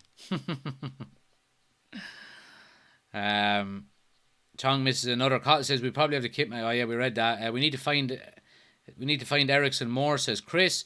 So of your 3 penalties missed, did they go or got saved? 1 got saved and 2 were missed, Chris. So yeah, lost in the semi-final. It's only a local kind of a summer league little thing that we were playing. So, but yeah, no, disappointed not to get to the final. But I hope Ericsson starts over Max Sauce 100%, says Adam. So do I, to be quite honest with you. Keep tapping that like button for us, guys. Keep hitting the screen. Helps out the channel an awful lot. Anyone watching on YouTube as well, if you haven't already done so, please hit the thumbs up. Helps out the channel.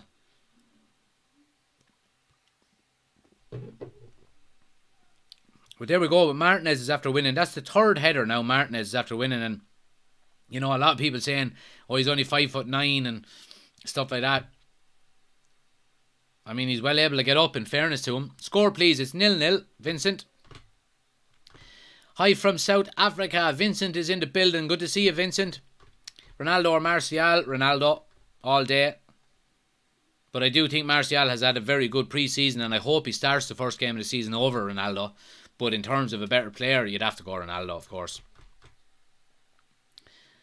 I can be brought in, may need to get a work visa, small wage required. You'll get a couple of free drinks. That'll be about it now, Chris. There's no wages. But yeah, I mean, Rayo Vallecano here are certainly have tested United. Here's a corner coming in. Donny van de Beek gets a header on it. Drops on the edge of the box. United are going to clear their lines here. Chong clears the line.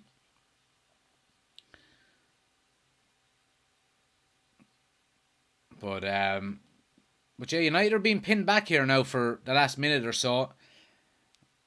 But I mean, look, this is always going to happen, regardless of who you're playing. You're going to have spells where you're under the caution. It's just how you keep your shape, keep your composure, you know, and see out the storm, as they say. City fans crying about the game yesterday. Says eyes. Sure they were. Oshin says, what's the score? It's 0-0, Oshin.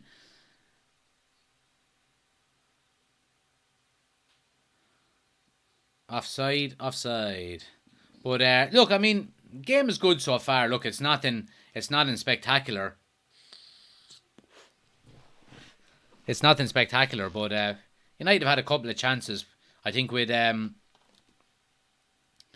more of a starting 11 lineup, I think we would comfortably be winning the game. I love to see as well. I love the fact that the manager is on the touchline all the time. You know, there's nothing I hate more than a manager sitting in the dugout. I think Solskjaer done it an awful lot. Mourinho not as much, but Van Gaal never came out of it. The only time he came out of the dugout was that time he threw himself down onto the ground in front of the referee. I love to see the manager out on the touchline, you know, giving instructions to the team, you know, getting them going, getting them moving. I'm all for it. And Ten Hag, I don't think, has left the touchline since the game started, which I'm happy to see. Oh, lovely ball. Ericsson nearly gets in there. Keeper was fast off his line though, in fairness. Duck King says, yesterday's team will probably start next week, except Sancho for Elanga, so McFred in the middle. Well, look, it'll be interesting to see, you know, like, would you bring in Ericsson maybe instead of McTominay? Would you bring in Martinez instead of Maguire? It's going to be interesting to see. Will you play Malacia or will you play Luke Shaw? I don't know where Luke Shaw is actually today. But yeah. But the one thing that we did say that is important, and you know we've been saying it an awful lot, is that United have options, and that's what we're looking for. So happy days, and the more options we can have, the better. But Rayo now are doing quite well. They're keeping possession and they're kind of pinning Manchester United back, but yeah, play on the edge of the box here now. Martinez steps out, does very well and wins the ball. Gives your man an elbow in the mouth for his troubles. I'm liking him already, so I am. I'm liking him already. I will play Malacia, says Dylan.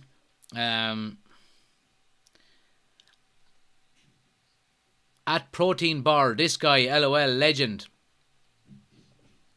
I don't know what that means, Socrates, but whatever. City were well beaten, says Socrates. They were well beaten. I think they were. Liverpool look good, you'd have to say. Liverpool did look good. Sancho in for Chong, says Chris, and Shaw hurt, and the Ducking says, I think Shaw is sick. I would bring in Ericsson from McTominay for sure. Shaw's sick, okay. He probably has food poisoning from that old Peking duck he got out of the Chinese the other night. Oh, it's Peking duck, the Duck King. There we go. I didn't mean that. That was a coincidence. The Butcher, says Cottle. Absolutely, the Butcher bite.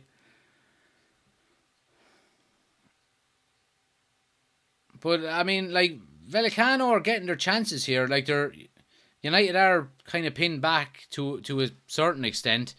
But when we do get on the ball, we do look good on it. Here's Garnacho now. Garnacho, keeper does well. Keeper is very fast out of his line, in fairness. Garnacho is after making some very intelligent runs, in fairness to him. And Ronaldo picked him out there with a very good pass.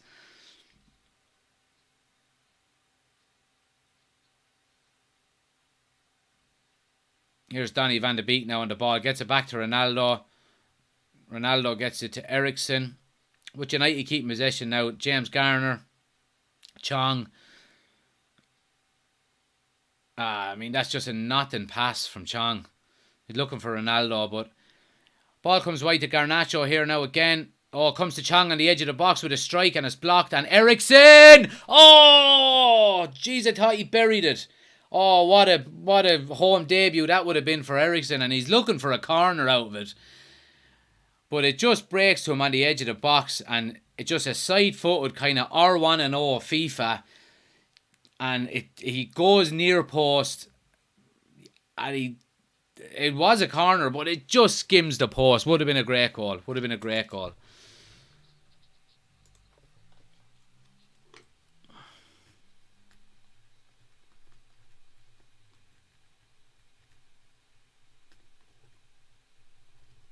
Great chance there. And Donny van de Beek with a strong tackle in midfield as well, which is good to see. And Garner does very well to it. That's not a free, referee. Chris says Elanga out on loan and play Garnacho from the bench. Yeah, I'd agree there. Ericsson just misses. Chris, Ericsson is so good to watch, says Rossiter. I agree. He's just... He reminds you of the kind of the Pirlo or the Iniesta type of player, you know, that just never overcomplicates anything, just looks comfortable, is always in space because he reads the game very well. I think he's a great signing. Some weird comments on here, says Andy. Is Ronaldo leaving us or not? Flip your coin. And just see. Who knows? What's your prediction, says Paul? My prediction was 3-0 to Man United, but Rayo Vallecano here are good for the draw so far. They've had a couple of chances themselves, but we're defending quite well, I would have to say. James says Chong will be off at half time, having a bad game. Yeah, he certainly is. But it's good to see Varane back playing as well. Hopefully we can keep him fit throughout the season. I mean, he really is a Rolls Royce of a defender if we can just keep him fit.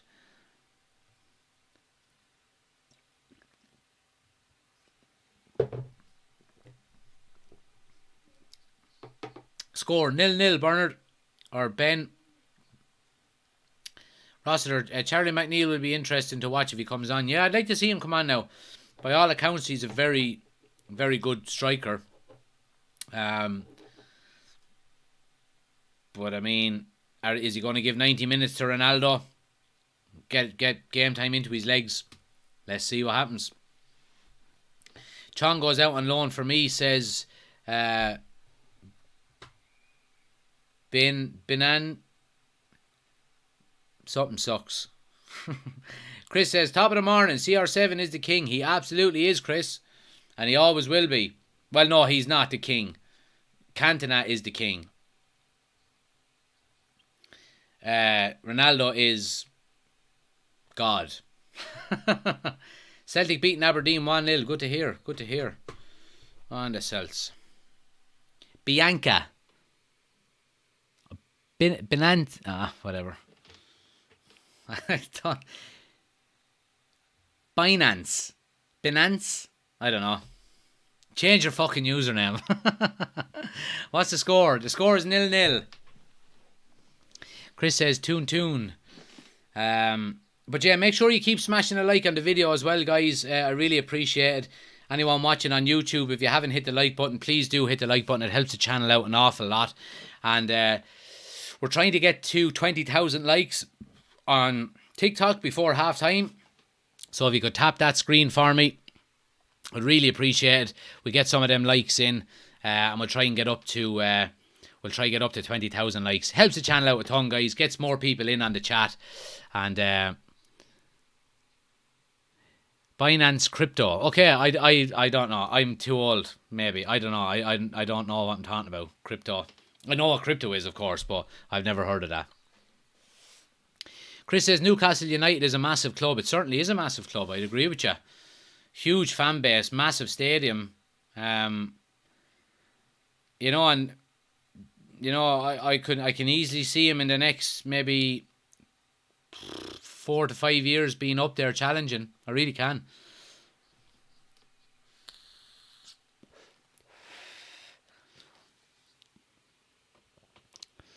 "20,000 likes, more chance of Man United winning the league," says Chris. Well, Chris, you know what you can do? You can jog on there now because we only have 4,000 to go. So if you don't want to give likes and you don't want to contribute, if you have nothing nice to say, then fuck off. I'm only joking. Bit of banter. But it's been a good first half, lads, I'd have to say. I mean, right, obviously we have 10 minutes to go. But it's been a good first half. It's been end-to-end. There's been a lot of mistakes. Let's call it a spade a spade. There's been a lot of unforced errors and the ball's been given away a lot. But look, you're going to expect that when you're playing a lot of the youth and, players that are playing off of the, not in the starting, in the first team squad and things like that, so. But look, United have been good. Garnacho has been by far our best player in the first half. He's been very, very good. I think Martinez has had a good solid game so far as well, and Eriksen has been silky smooth, like he always is. Chong has been terrible. Garner has done okay as well, in fairness to him. Turn, Ronaldo, will you? He's after passing the ball to you 3 times, telling you to turn. Surely that's a shove in the back, referee. Ethan Laird is not having the best game of his life either now at right full. He's struggling a bit. Donny van de Beek is doing okay as well. Telles steps forward nicely there, but he just can't get the pass off.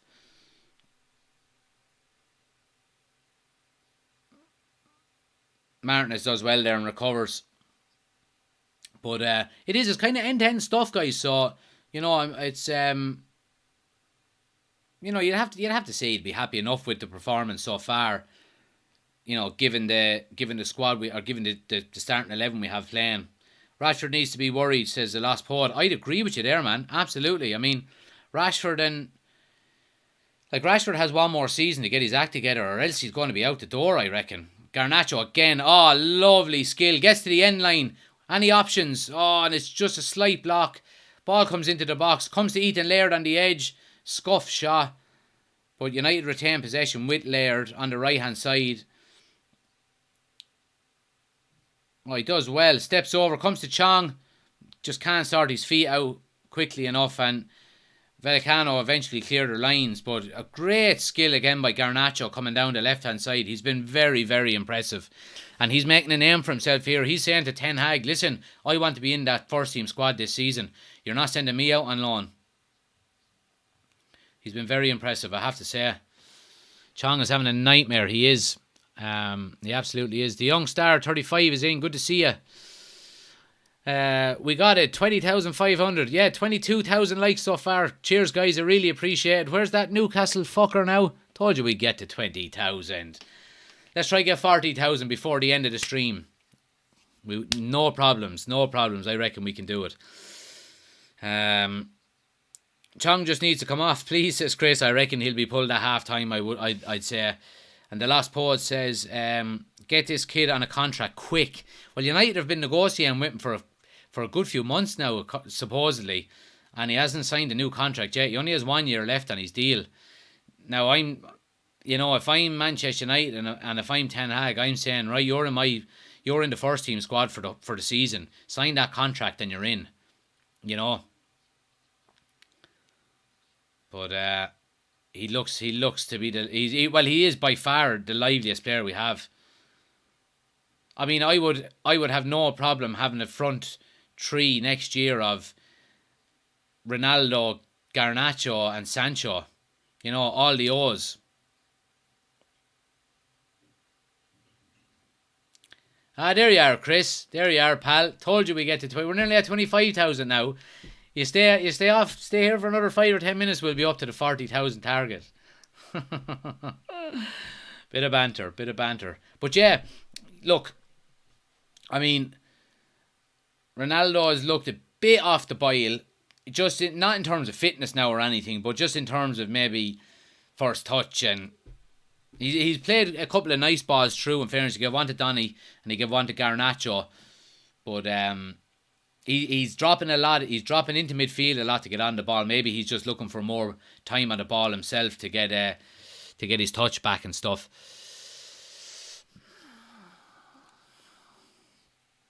But yeah. Oh, dodgy enough foul ball, and Heaton is off his line quickly, and you just need to clear your lines there now, and Varane does, in fairness to him. Donny van de Beek with a lovely tackle there as well. Donny is doing well, I have to say. Advantage played here. Rayo Vallecano coming forward to the edge of the box.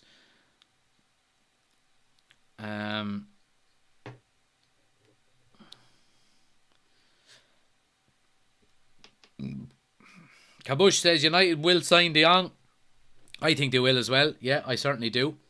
Who's going to win, says Sam. You would hope Manchester United can win, but look, the result is not overly important. Pre-season game, get minutes into players' legs, get players learning the Ten Hag system. I suppose that's basically what we're looking for. Garnacho signed a new 5-year deal, did he not? I'm not sure, Chris. If he did, it's something that I am unaware of. Let me see.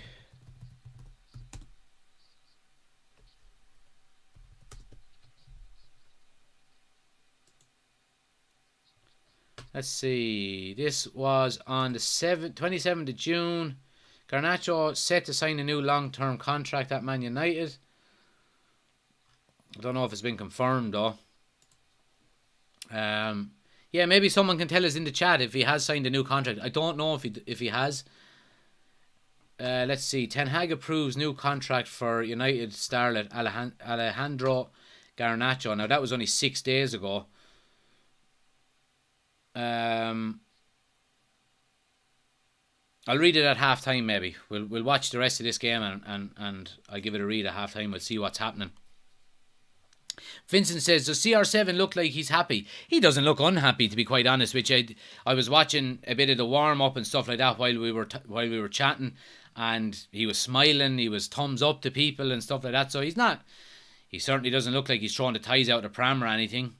And I never expected him to do that either, to be quite honest with you. I think he's always going to be professional and positive, and regardless of whether he leaves Manchester United or not, if he's with Manchester United, he's going to want to score goals because that's what he does, Rossiter says, yeah, he signed a new one. Okay, good. So, well, if he has signed a new contract, I'm absolutely delighted. Score is 0-0. Jay, still 0-all. About 3 minutes to half time. Do you think United are missing anything in the upcoming season? I think we're missing a central midfielder, and I think we need to get more depth up front. That's what I think we're missing. If we could get De Jong, Anthony and this young Sesko in, I'd be happy going into the new season. I would. With that squad, But yeah, keep smashing the like button for us, guys. There we go. We're nearly at 30,000 likes already. So I appreciate everyone who's tapping the screen. Anyone on YouTube as well, if you haven't already done so, please take a second, hit the thumbs up button for me. It helps the channel out an awful lot. And subscribe as well. We're going to be doing all the watch-alongs throughout the season for Manchester United. We do news and transfer talk shows throughout the week as well. So make sure you're subscribing to the YouTube channel. And anyone on TikTok or on YouTube, hit the bell notification as well. Garner gets the ball across to Chong now. Chong opens it. Chong, will you ever...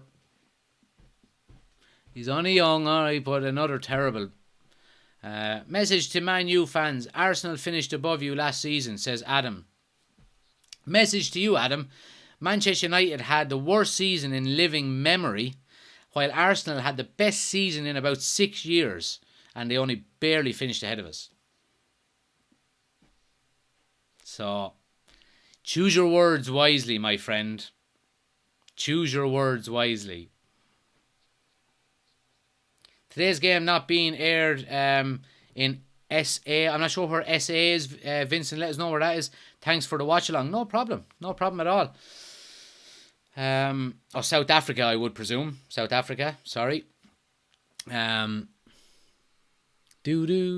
says you're not biting anymore. I love a bit of banter, lads. I love a bit of banter. And Adam, you did get told. Look, it's a bit of banter.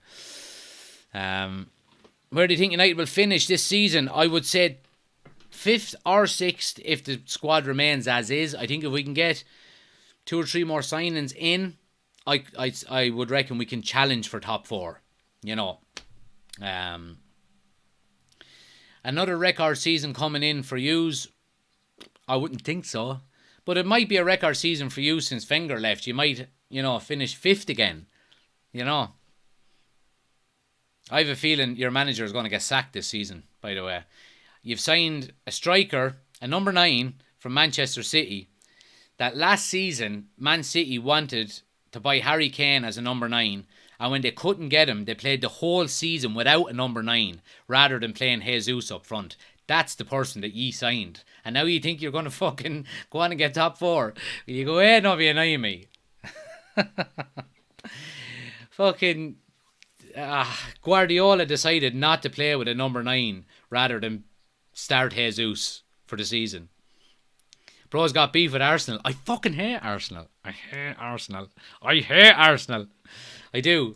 I think it all stems back. Now, I don't hate Arsenal people who support Arsenal. It's not a personal thing.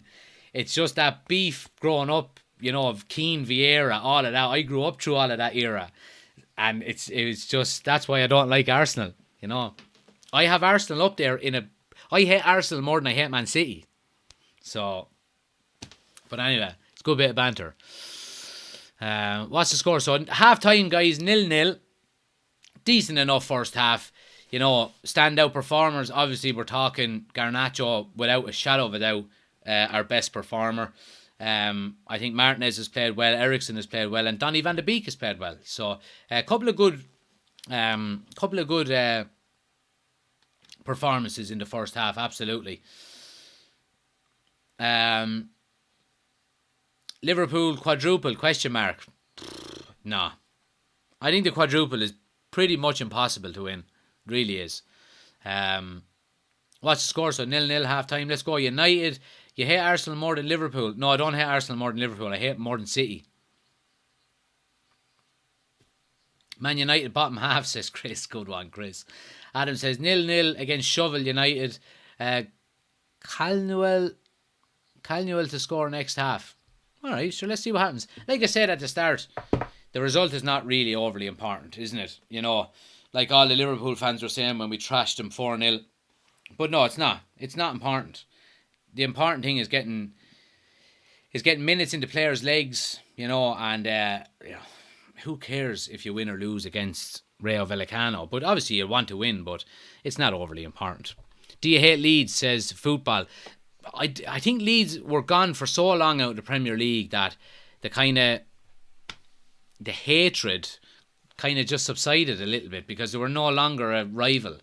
Now, the days that you're playing Leeds, you're fucking, come on, let's go, But I certainly think that kind of died off, given the fact that Leeds were gone out of the league for so much, or for so long, you know what I mean?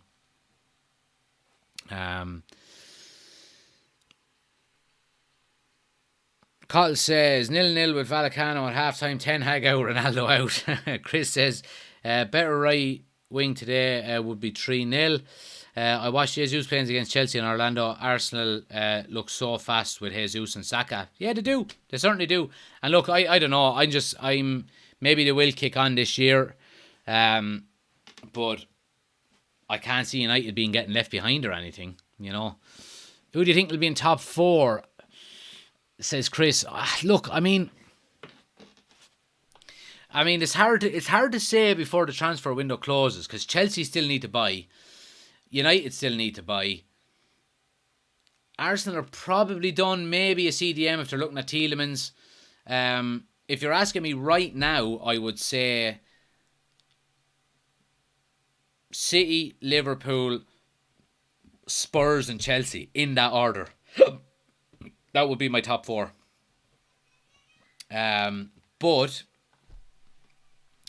if Chelsea go on and sign more players, I think Chelsea mightn't even be in the top four. Who knows? But if Chelsea go on and sign more players, you could put them higher up. If United go on and sign more players, you could look at hopefully potentially them getting top four. Who knows? Right, guys, it's half time and I am busting for a whiz. So I'm going to be back in 2 minutes. Talk amongst yourselves.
And we're back.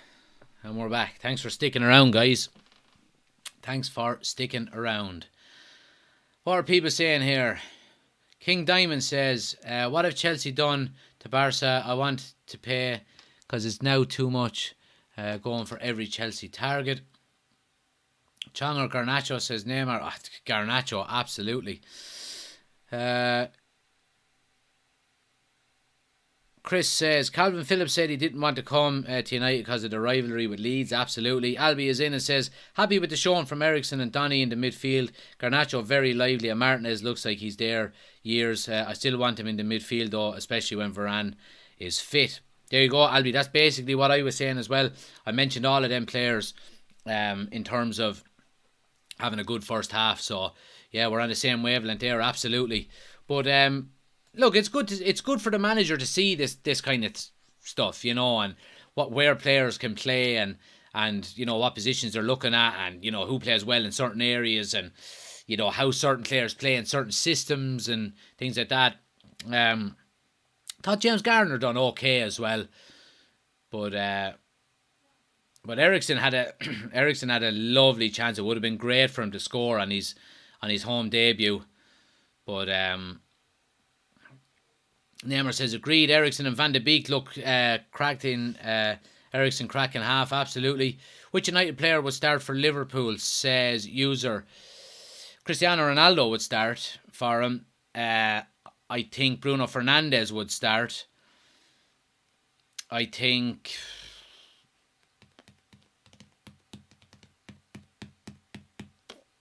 I was going to say Martinez, but it's hard to know because he's only after signing. I think Christian Eriksen could play, but outside of that, I think Sancho maybe not on the right side ahead of Salah, no. But yeah. Do you think Eriksen will fit into the squad well, says Chris? I think he will, Chris. I have to say. I mean, it's like he's an Eric Ten Hag type kind of player. He keeps the ball. He never gives it away. He links up well. You know, set pieces are quality with him. All of that kind of stuff. I'm all for it. So, yeah, I think he'll fit in well, and it gives us great options there. So I'm happy out. I really am. Garnacho is unbelievable. Hope we don't loan him out. Same with Gardner, says M. O'Connor. Yeah, look, so do I. I mean, the performance he's put in there now, he's really making a statement about himself to saying, look, I want to be in this first team squad for the upcoming season, you know. But look, he's still very young as well. We have to take that into consideration. Man says Liverpool clowns, another big trophy yesterday. Maybe the quadruple plus one is boom diluted. I think they're doing an open top bus tour now again for the Charity Shield. I wouldn't be fucking surprised. Oh God. Any bold predictions for the season? Yes. Arsenal's manager is going to get sacked. That's my bold prediction for the season. And Leicester won't finish in the top half. They're my two bold predictions.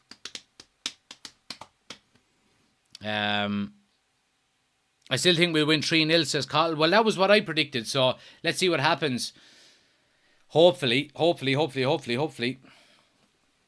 want to see, is there any updates as well here on who have we got on the bench? We have Bishop, Kovar, Bailly, Fish, Wellens, Hannibal, Hansen, Savage, Iqbal, Ahmad, McNeil, Shoretire.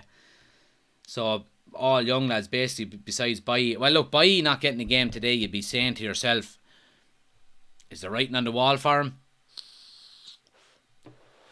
Who knows?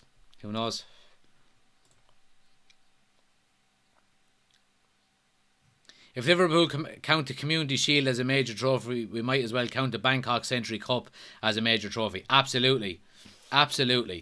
Put your Bangkok Century Cup medal on the table. Man United are back.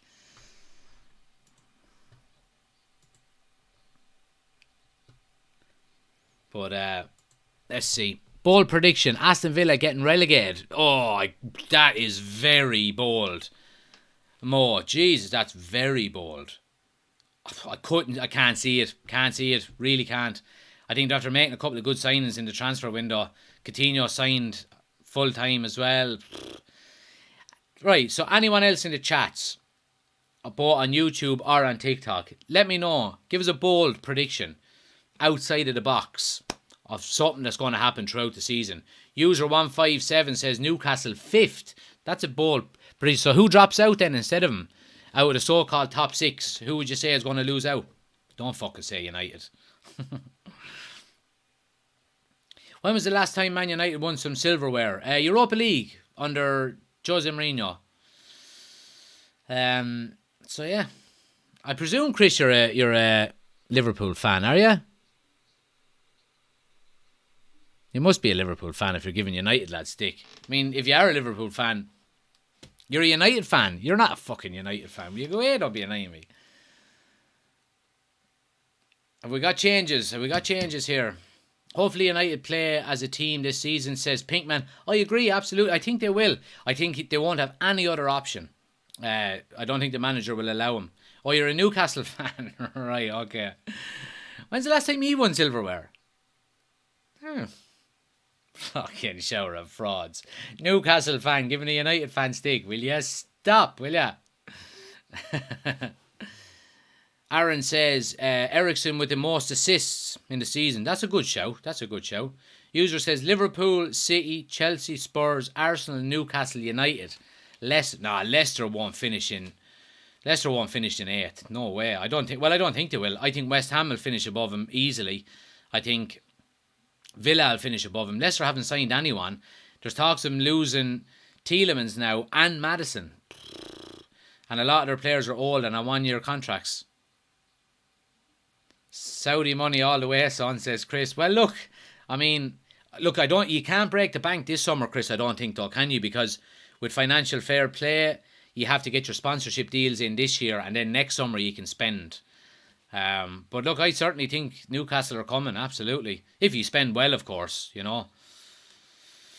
Party Pooper says Arsenal will win the league. Lad, will you stop, will ya?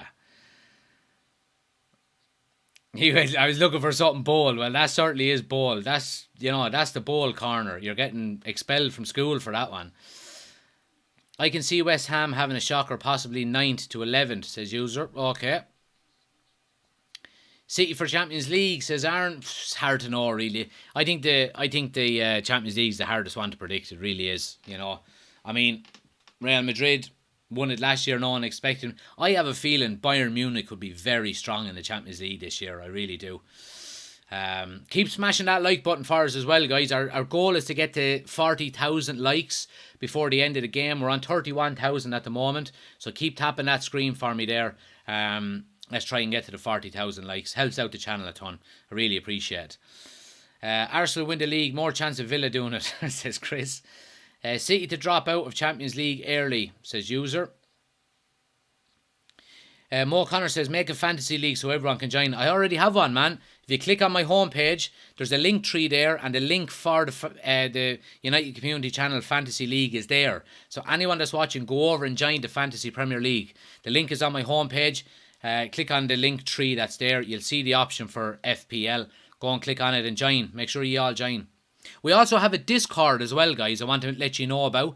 Again, it's on the link tree on my homepage.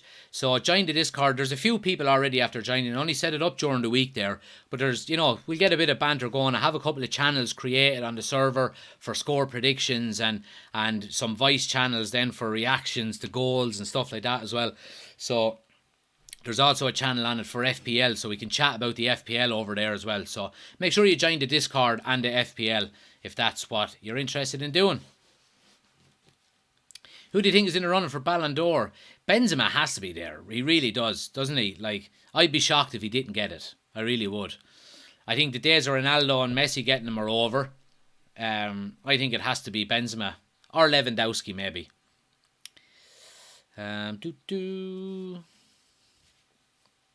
See what people are saying here. I think Leicester will finish bottom 5, says Cottle. There you go, a big shout there from Cottle. Chris says Villa will finish in the top 6. Instead of who, Chris? Ronaldo is off, Chris says as well. We've got changes, have we?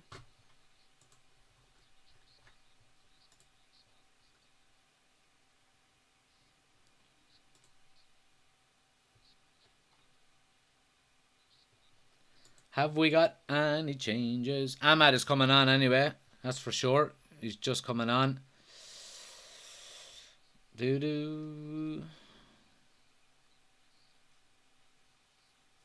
User says, this fella is better than Mark Oldbridge. Jack is my name. I appreciate it. Thanks a lot. Make sure you like and subscribe and share. Yeah, we hit 1,000 subscribers the other night, guys, which was great on YouTube. That was our goal, was to get it before the start of the season.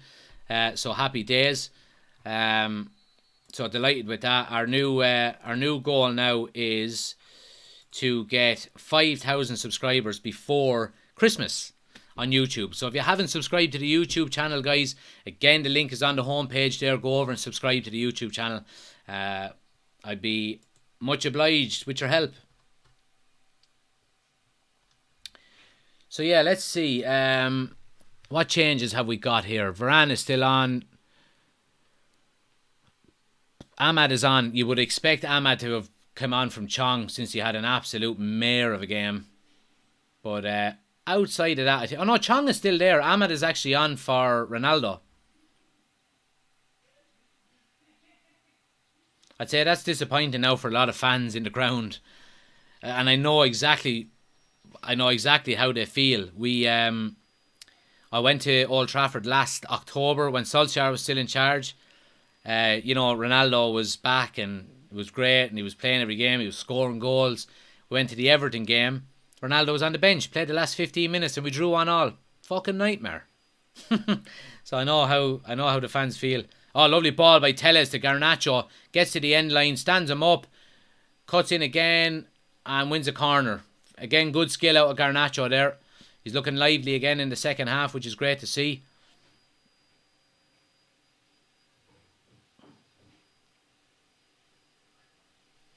Andy says, invest in the squad for the future. Absolutely, absolutely. I love Ronaldo, but I wouldn't mind him to go. We need to invest. Oh, sorry, yeah, we need to invest in the squad. Yeah, the young boys are really playing well. Says Owen, they are on. They absolutely are. Here's Ericsson now with the corner. Too close to the goalkeeper. Cottle says, consider yourself lucky. I went to the Liverpool game at home. Oh, Jesus Christ. I couldn't think of anything worse. Fucking hell. Liverpool at home. That would have been a horrible game to go to. Even when Ronaldo scored, it was ruled out for VAR. I remember. Here's Van de Beek now. United on the edge of the box. Oh, and they just scramble it away. Comes to Ericsson now. Comes to Telles here now. Telles with a lovely strike, and Ahmad is there, and it's 1-0. Ahmad comes off the bench at half time and gets the goal. United go 1-0 up. And it was a great strike from Alex Telles, you have to say. And it just bounced it before the keeper.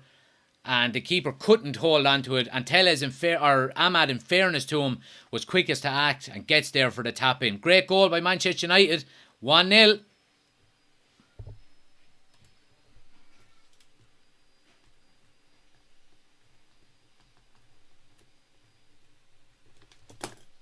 Great goal. Happy days. Let me update this score here now.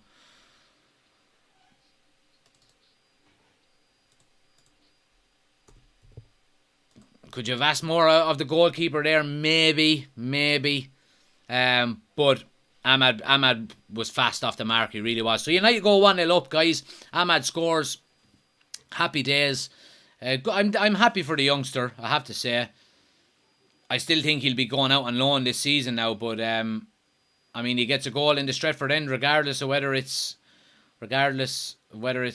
pre-season or not. So happy days. United go 1-0 up.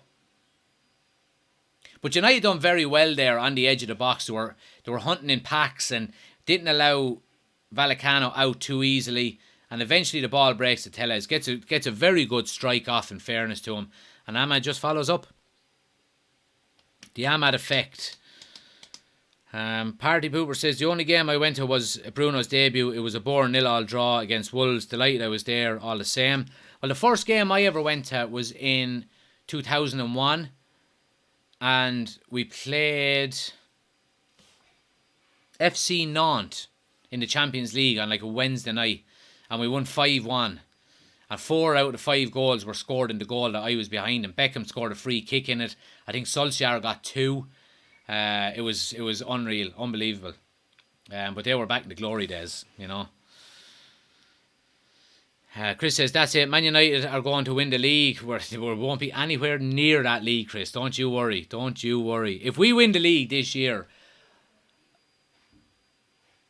I don't know what I'd do. I don't know. I'd go over to Old Trafford. I'd get Ten Hag let on he was going to sign an autograph for me, and I'd shift the face off him. So,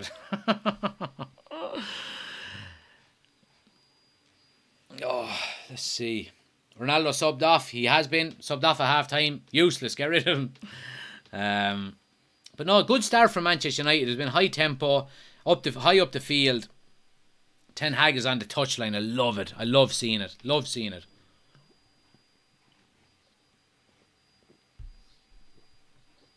Supernatural says the glory days are here again. Well, hopefully they're not too far away.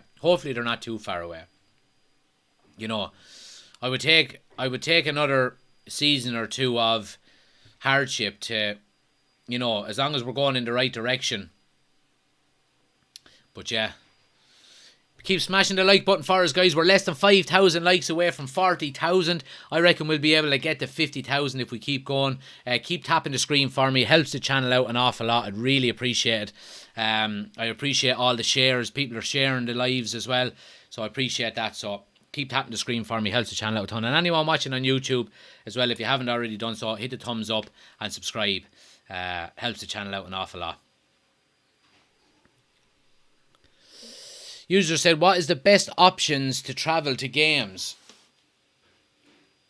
Oh, what a strike. And he hits the crossbar. Tom Heaton was in no man's land. Well, it was nothing he could have done. He was well positioned, but just a whip and dip kind of shot.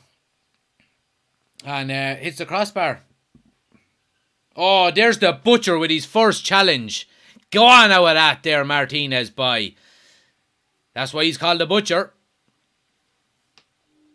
So Rayo Vallecano come through, and it's Falcao, and he just digs one out from his feet, and it just dips all the way over Heaton and ricochets off the crossbar and comes back out. Would have been an absolute worldie of a goal. What's the best options to travel to games? It all depends where you're coming from, to be honest with you. I come from Ireland, so you know we can get a fairly quick short flight over to Manchester. It takes 45 minutes, maybe an hour, and yeah, so that's the best option. So it depends where you're coming from, really. Chris is off to watch the Lionesses. No problem, Chris. Thanks for joining, man. Appreciate the bit of banter.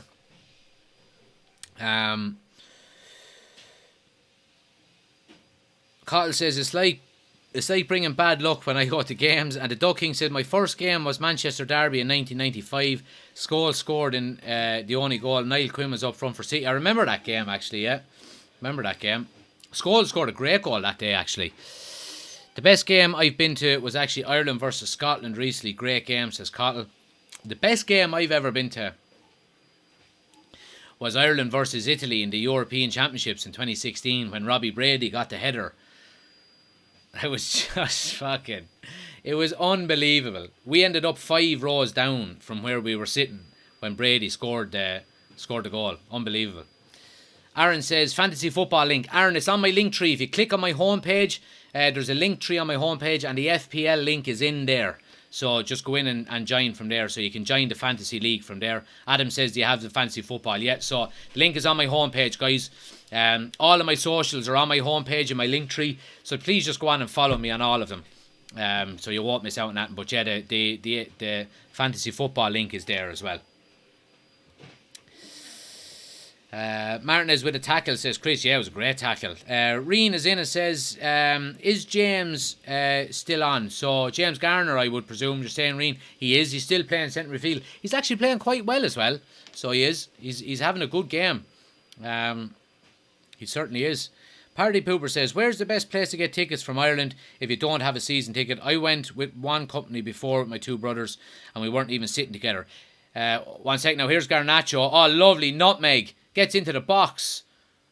He gets driven wide. He gets kind of... Give him a hand, lads.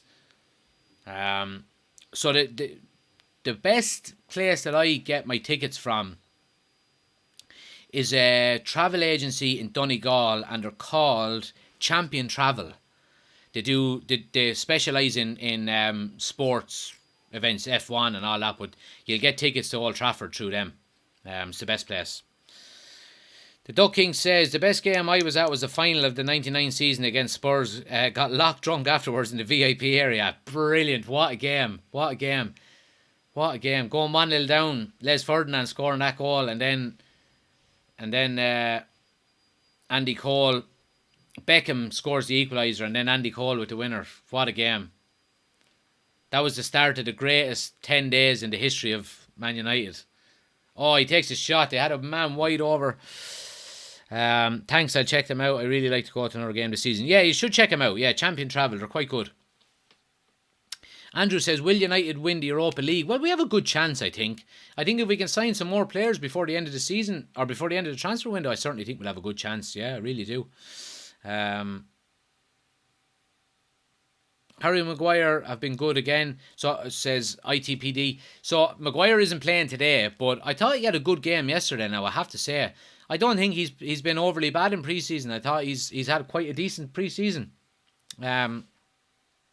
So yeah, let's just hope he can keep improving and bring some kind of form into the league. But yeah, he's certainly not having a bad pre-season for sure.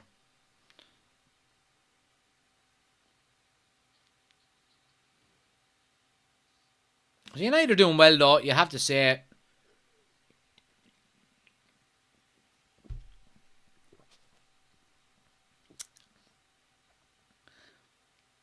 Rayo Vallecano coming out now, they're coming down the left hand side. But again, you see Ten Hag is he's not changing up an awful lot. He's given a lot of minutes to a lot of players, so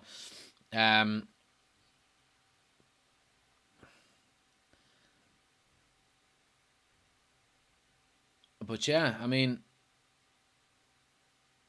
you'd be wondering though, should we maybe change it up and freshen up the legs a bit? But Rayo Vallecano are keeping the ball well now, in fairness to them. Breaking forward here, there's a chance here. Oh, it's a save, great save, and a follow-up. Where was Ethan Laird? And it's 1-1. It's 1-1. So Rayo Vallecano come down the right hand side, and United back off, and he's given way too much room to come inside on his left foot, and he does have a very opens up and takes a very good shot. Now Tom Heaton makes a very good save and palms it away to the right hand side, but Ethan Laird is after getting caught in no man's land. His marker, the man he's supposed to be marking, just follows up the ball. Ethan Laird just stops, and it's 1-1. It's 1-1.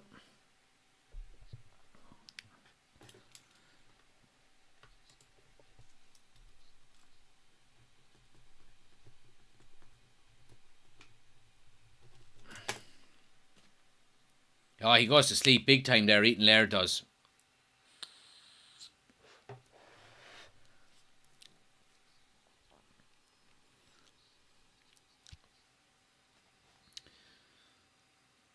We need another winger apart from Sancho, says Omubit. I agree.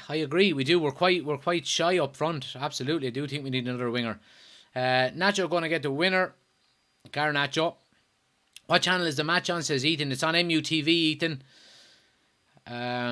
Do you have a season ticket, says user? I have a cup season ticket that I got this year. So United, I'm on the waiting list for about 5 years for a season ticket to Old Trafford. And obviously I haven't got one yet. But United brought out these cup season tickets this year, where you're guaranteed the 3 home Europa League games and then any FA Cup or Carabao Cup games that we get at home. And then any knockout home games for the Europa League will have tickets at 50% price. So we're guaranteed the 3 home games for Europa League for £110 was the season ticket price. And then any tickets we get after that then are 50% cheaper. So yeah, that's what I have for this year. So I'll be going to at least 3 games this year. User says, do you watch League of Ireland? Not really. No, I don't, to be quite honest with you. I used to go to a lot of the games when I'm from Kilkenny, so Kilkenny City used to be in the League of Ireland. I used to go to a lot of the games, but I don't watch an awful lot of them, to be quite honest. No. Do you think Ronaldinho will leave or stay? Well, he's in. I get you, Ethan.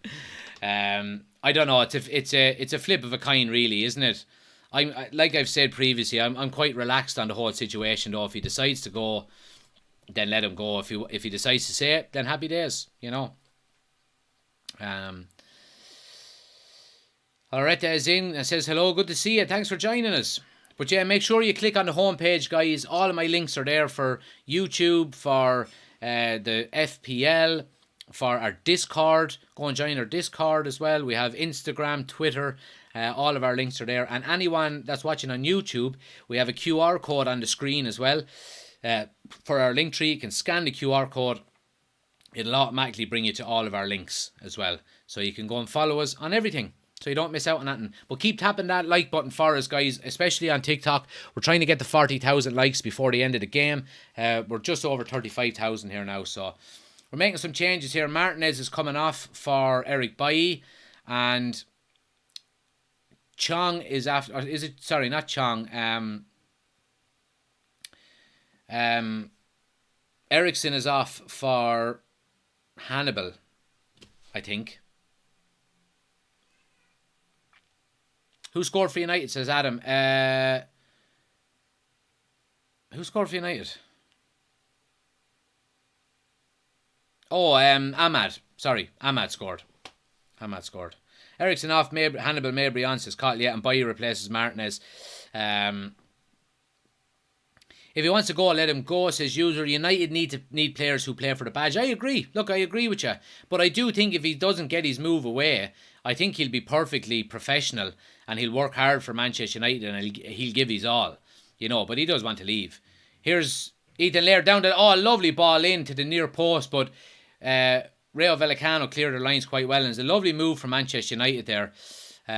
So it's still 1-1. But good break by Manchester United down the right-hand side there. Chong and Ethan Laird linking up quite well.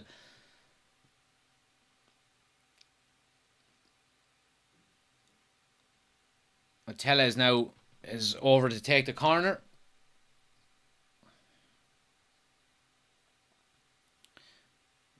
Easy header clear by Rayo Vallecano.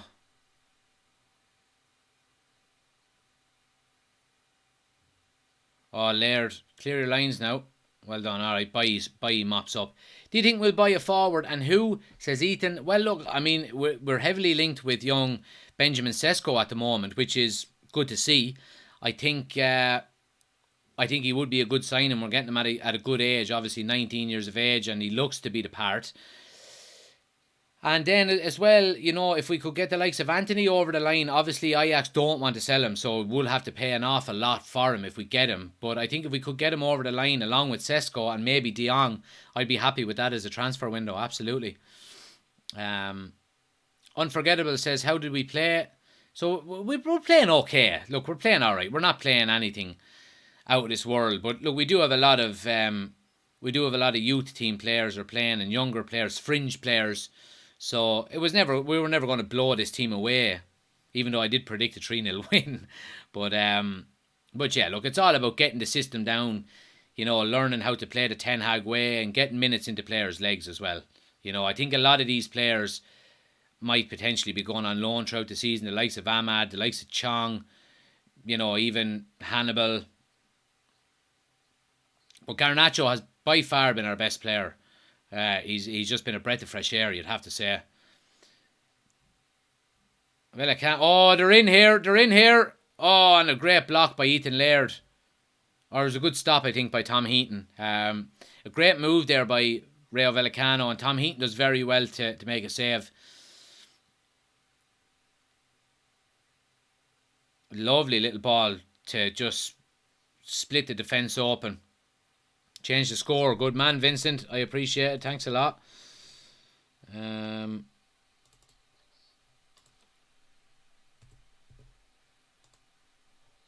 there we go.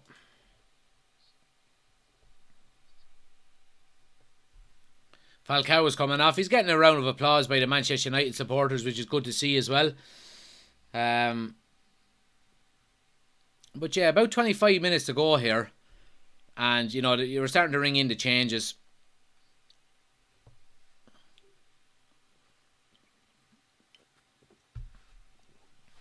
Stanley is in. Good to see you, man. Thanks for joining us.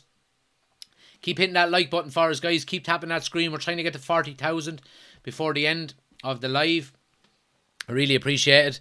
And anyone watching on YouTube, hit the like button for us as well. Helps out the channel a ton. Patrick is in. Just finished work. What's happened? So 1-0 to United. It's been 0-0 half time. Ahmad scored just after half time. And Rayo Vallecano have scored then about maybe 10 minutes later with a decent enough goal as well. But Ethan Lair kind of fell asleep at the back post and lost his marker. But it's been a decent enough game. Second half isn't really as exciting as the first half was. But still a decent enough game, you'd have to say. Juve or Inter?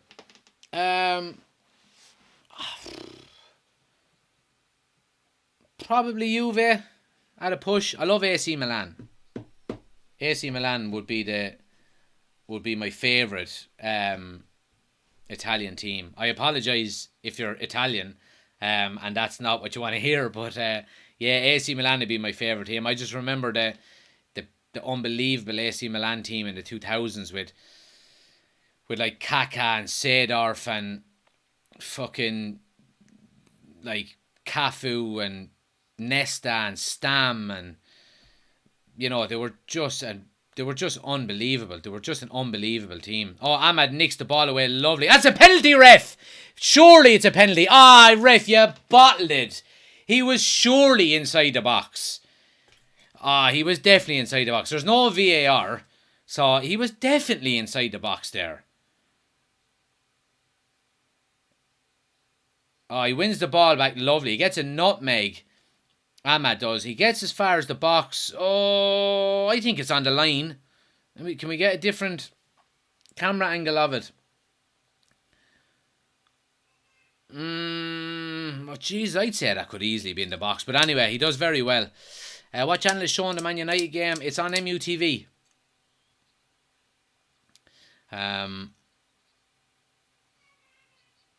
Patrick says, ref, go to Specsavers to do 2-1. Yeah, my wife is an owner of a Specsavers. I must send them to her. Seedorf, most underrated player ever. Seedorf was unbelievable. So United with the free kick here. Tight enough angle, you'd have to say. But a good opportunity here to test the goalkeeper, hopefully. Comes to Van de Beek. And he skies it miles wide. What's the score and who scored the goals? The guys have you filled in there, Alex? But yeah, it's been a kind of a non-event the second half now. It's petered out a little bit, especially since a lot of the substitutions have been made. It's kind of taken the sting out of the game a bit. But here's Rayo Vallecano now. They have numbers over. It comes to the back post. But Ethan Lair does well to get back across and block. Vallecano are doing well on the counter attack now, you'd have to say.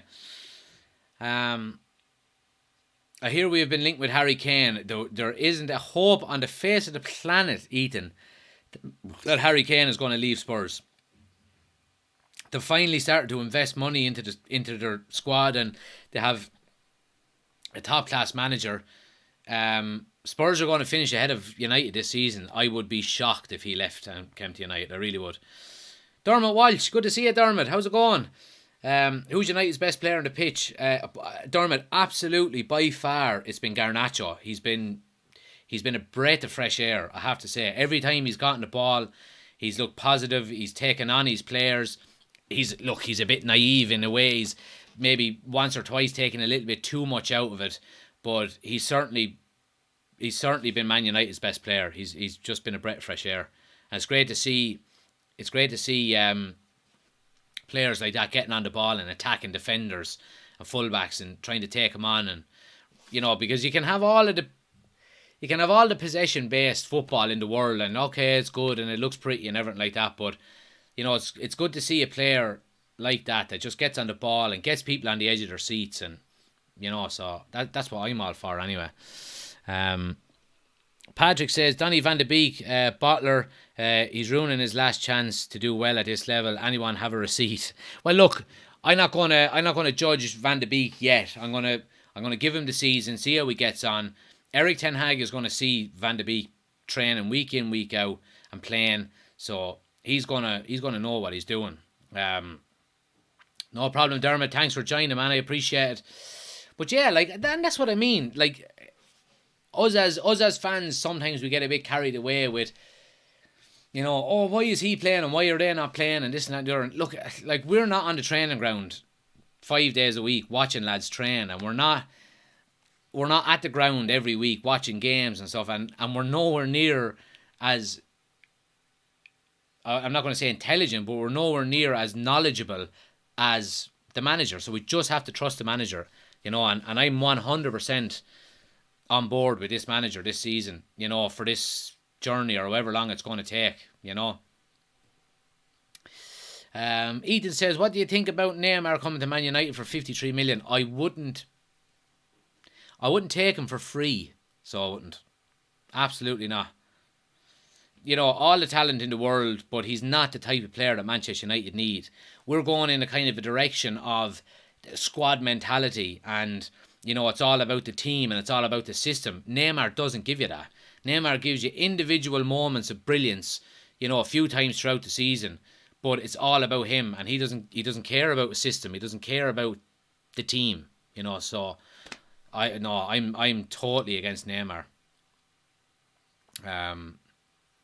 Alex says, did Ronaldo play? And if he's playing, how's he doing? He came off at half time. He didn't really do much, to be honest with you. Obviously, it's his first pre-season game back.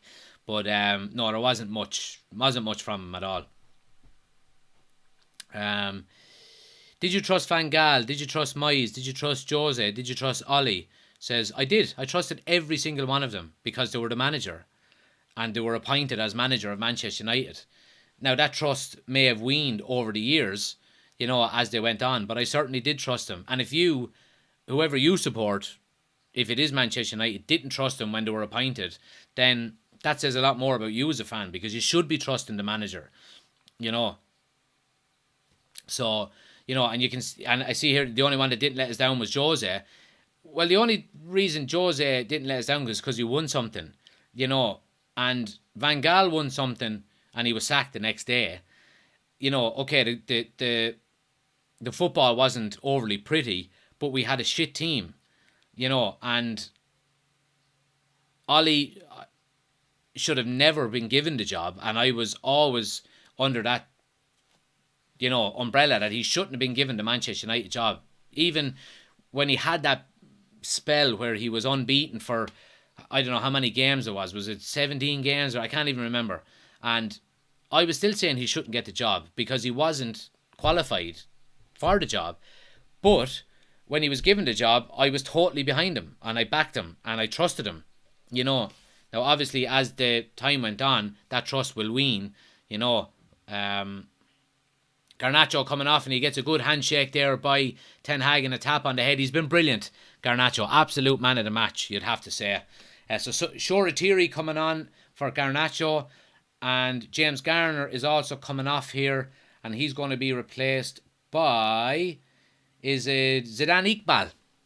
So a lot of the younger players getting a run out here now as well. So James Garner coming off. I think James Garner had a decent enough game, in fairness to him. Plenty of potential there to be building on, absolutely. So, but yeah, he certainly didn't look out of his depth, absolutely not. It's what goes on in the background. Our managers have been expected to be Ferguson from game one. Well, that's down to the fans, Bover. Like, that's not down to anything else. You know, so we have to take responsibility for that. You know, and I do sense this year with Ten Hag that there is a kind of a switch in mentality, and it's not, we're not looking to win the league next year. We're not going to win the league next year. We're not going to win it the year after. But you would be hoping maybe in our third or fourth season under Ten Hag that we're certainly up there challenging. You know, so I've noticed that in the last few years. I've noticed that this season in the last few months. That it's all about the long-term goal, and that's the way it should be. You see what happened with with even Pep Guardiola at Man City. He had a terrible first season. He went out, obviously he bought in his first summer. He had a terrible first season, went out and bought the following summer, and they were instantly challenging. So we have to be patient. And the same with Klopp. It took Klopp his third season before he had a team that was anywhere close to getting near challenging for anything, you know. We'll win the Europa League this year. Well, I think that's a great opportunity. I really do. And I think it's probably our best opportunity of getting back into the Champions League. Now, you don't want to be putting all your eggs into one basket either. You know, we do want to obviously try and get top four. But Champions League has to be the priority, you know, to get back into the Champions League. And Trophy says won't win it with Arsenal in it. Well, I have a sneaky suspicion Arsenal are not going to have the season that everyone thinks they're going to have.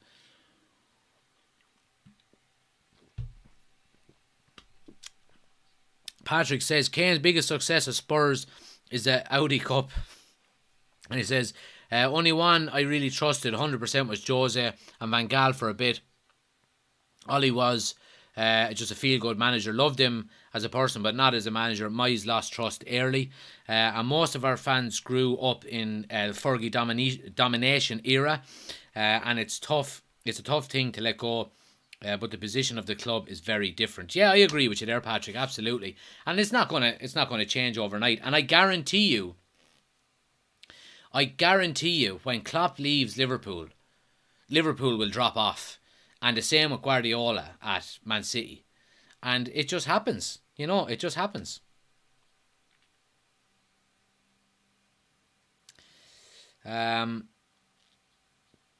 You already have a team full of talent and expensive players. Well, expensive players, I agree, but talent, I wouldn't agree. There is certainly talent there.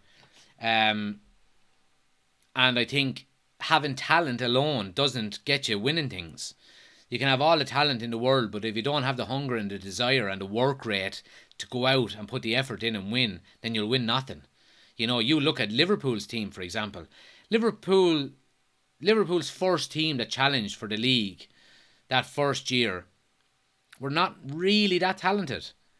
But Klopp instilled a mentality and a work rate in them that was second to none. And that's why they got to where they were. Now, if you can get that kind of work rate and that kind of mentality into players with talent on top of it, then you have a winning formula. But talent alone is not going to win you a league. You know, it's just not. Paul Pogba has all the talent in the world and he's fucking useless. So there you go. Explain that one to me. May I know the fate of CR7? I just don't know either. Flip of a coin. Really is flip of a coin. Chris is back. I thought you were gone, Chris. Jeez, you ever jog on, will ya? Adriano was a generational talent and he didn't put the effort into it. Yeah, there you go. Absolutely. He fell off. Expensive but not full of talent, and our work rate is shit right now. Well, our work rate is getting better, Gogglebox, I would say. Our work rate certainly is getting better under Ten Hag. And I think it's been told to them that, look, if you do not work hard and you do not put the effort in, as talented as you are, you will not be in this team. And that's the right way to do it, you know. And Andrew says it's helps if the manager is respected and feared by the players. Absolutely. Absolutely it is. And you look, and Guardiola has said it. I watched the documentary. It's a fucking brilliant documentary. If none of you have ever seen it, go and watch it tonight. It's called Take the Ball, Pass the Ball. It's the 4 years that Guardiola... It's a documentary about the 4 years that Guardiola was over Barcelona. It is the best football documentary I have ever seen. It's phenomenal. And it interviews a load of players and Guardiola himself, and it goes through the whole how good they were and everything. It's absolutely phenomenal. Go and watch it if you can. And there's a clip in it, and Guardiola says one thing. He says, I will not give out if you misplace a pass or you miss a shot or you hit it wide. He said, the only thing I cannot forgive is if you don't give 100%. And that's the way it has to be. And Ten Hag is like that as well. You can see it in him already. If you do not work hard and for the team, you're not in it. End of story. And that's the way it has to be.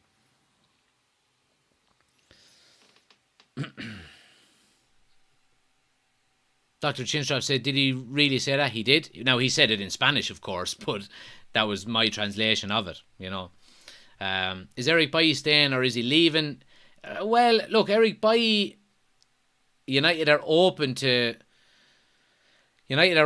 offers for him, but he has come out and said that he wants to stay and fight for his place.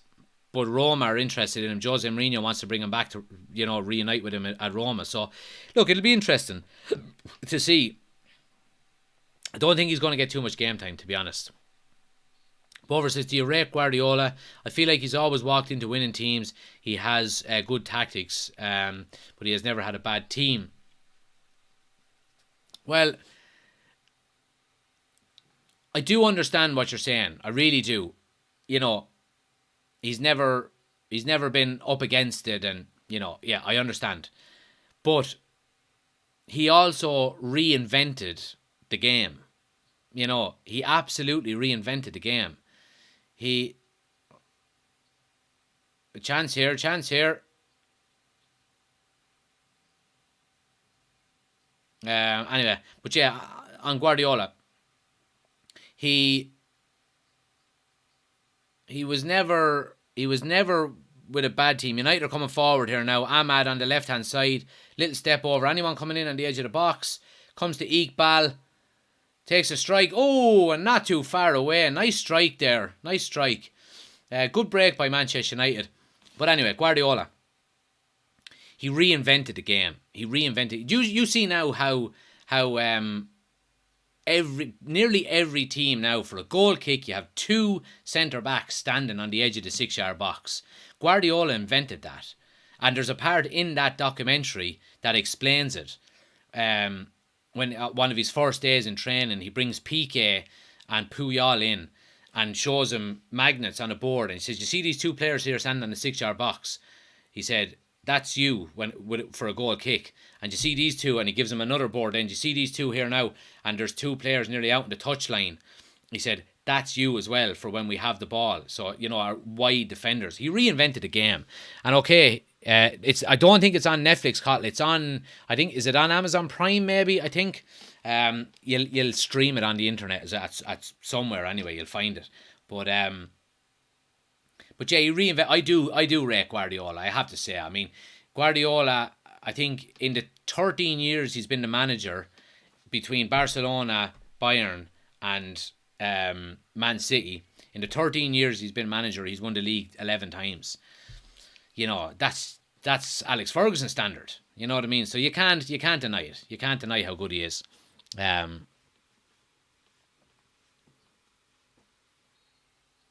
Klopp could do what Pep did. Pep couldn't do what Klopp did. Well, I wouldn't agree with that either. I just think Guardiola, the teams that Guardiola has been in, I mean, Bayern Munich don't spend an awful lot of money. Now, they do win the league basically every year, but they don't spend an awful lot of money. So he had to redevelop players that were currently there as well. He didn't overhaul Bayern Munich with a mass amount of players like he's done at Man City. And he didn't do that at Barcelona either, really. Obviously, he inherited a very good squad with Barcelona. So I would disagree with that statement. I think Guardiola could do what Klopp done. I really do. Let's hope Ten Hag can do both.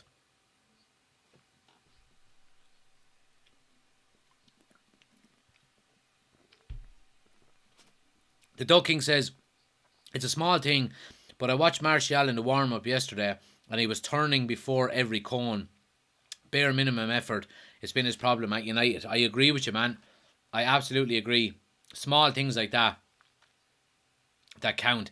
And you just be hoping that he doesn't slip back into them old habits. But I don't think Manchester United, and I don't think Ten Hag is stupid enough to allow to allow himself to be stuck with just the likes of Martial. And I think that's maybe why we're going out and getting this young lad, Sesko. And Vincent says, "Wow, just heard Bernie McCarthy joining the United staff. What's your thoughts?" Yeah, we talked about it earlier, Vincent, and I don't think it's. Let me put it this way: I don't know enough about coaching and who's a good coach and who's not a good coach. And again, I totally trust the manager on this one. If he thinks that he's a good coach, then he's not getting in there on his name alone. You know what I mean? He must be a good coach. Oh, Hansen nearly scored out of his first touch there. But yeah. So look, I'm all for it. Whatever the manager wants, I'm all for it. Ten Hag is the first proper manager we've had since Jose, says Paul. I agree with you. Steve Bruce for the next Man City manager with his big crooked nose. Here is Shoretire now. Gets to the end line and a block comes in. And Vallecano are going to clear their lines.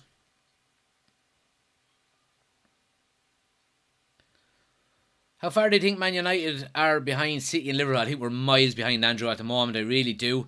Like, just watching the Community Shield yesterday, it just kind of showed how far behind we are. Look, I do think we're better than we were last season. But Man City and Liverpool are also better than they were last season. So we do have a big gap to close. It's not going to be closed overnight. It's going to take 3-4 years for us to get back up there. But look, I'm all for the journey. And I started this YouTube channel and TikTok channel only back in April. So hopefully I've started it at a time where United are going to start ascending. Hopefully. It's going to take time. But hopefully the negativity is gone and things like that. But look, only time will tell. But I try and be a very positive person as much as possible when it comes to Manchester United. And look, there's lots of, if you want negativity and you want to be negative about Manchester United, there's plenty of fan channels out there. I'm going to try and keep it as positive as much as possible. You know, here's Shoretire now, gets it back to Hannibal. Oh, it comes to Hansen. And a strike just over the bar by Tellez.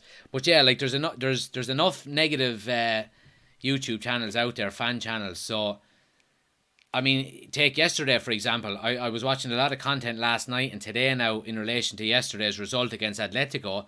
And there's a lot of channels out there saying it's, you know, how United were poor and they were shit and Maguire and fucking Fred and McTominay and all this bollocks. First of all, I thought the performance was decent. I thought Maguire had a very good game. I thought Fred was very good, even though he got sent off. I thought Eriksen played well when he came on. I thought Van de Beek, Malacia played well. I thought Delot was good going forward, but he was poor in defence. So there was plenty of positives to take out of the game. So that's what I'm going to try and do. Is the King not playing? Says Sod. He came off at half time. United made change at half time and Ronaldo came off. So here we go. So United are coming down the line. Ethan Laird. What is going on with all of the paper aeroplanes on the pitch in Old Trafford, eh?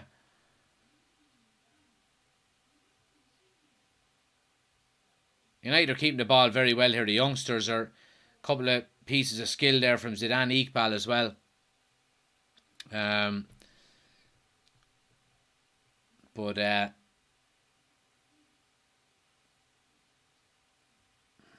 United just keeping possession here. A couple of minutes to go here. So there's nothing, you know, the game is kind of petering out. But United are keeping the ball in the opposition's half and up against the edge of their box, which is good to see. You've got no chance of competing in the Premier League, says Luga. Who said we did, Luga? You numpty. No one here is saying United are going to win the league, and if they are, they're fucking idiots. Why do a lot of our young players have afros, says Paul? I have no idea. It must be just the style at the moment, Paul, maybe. I'm not 100% sure.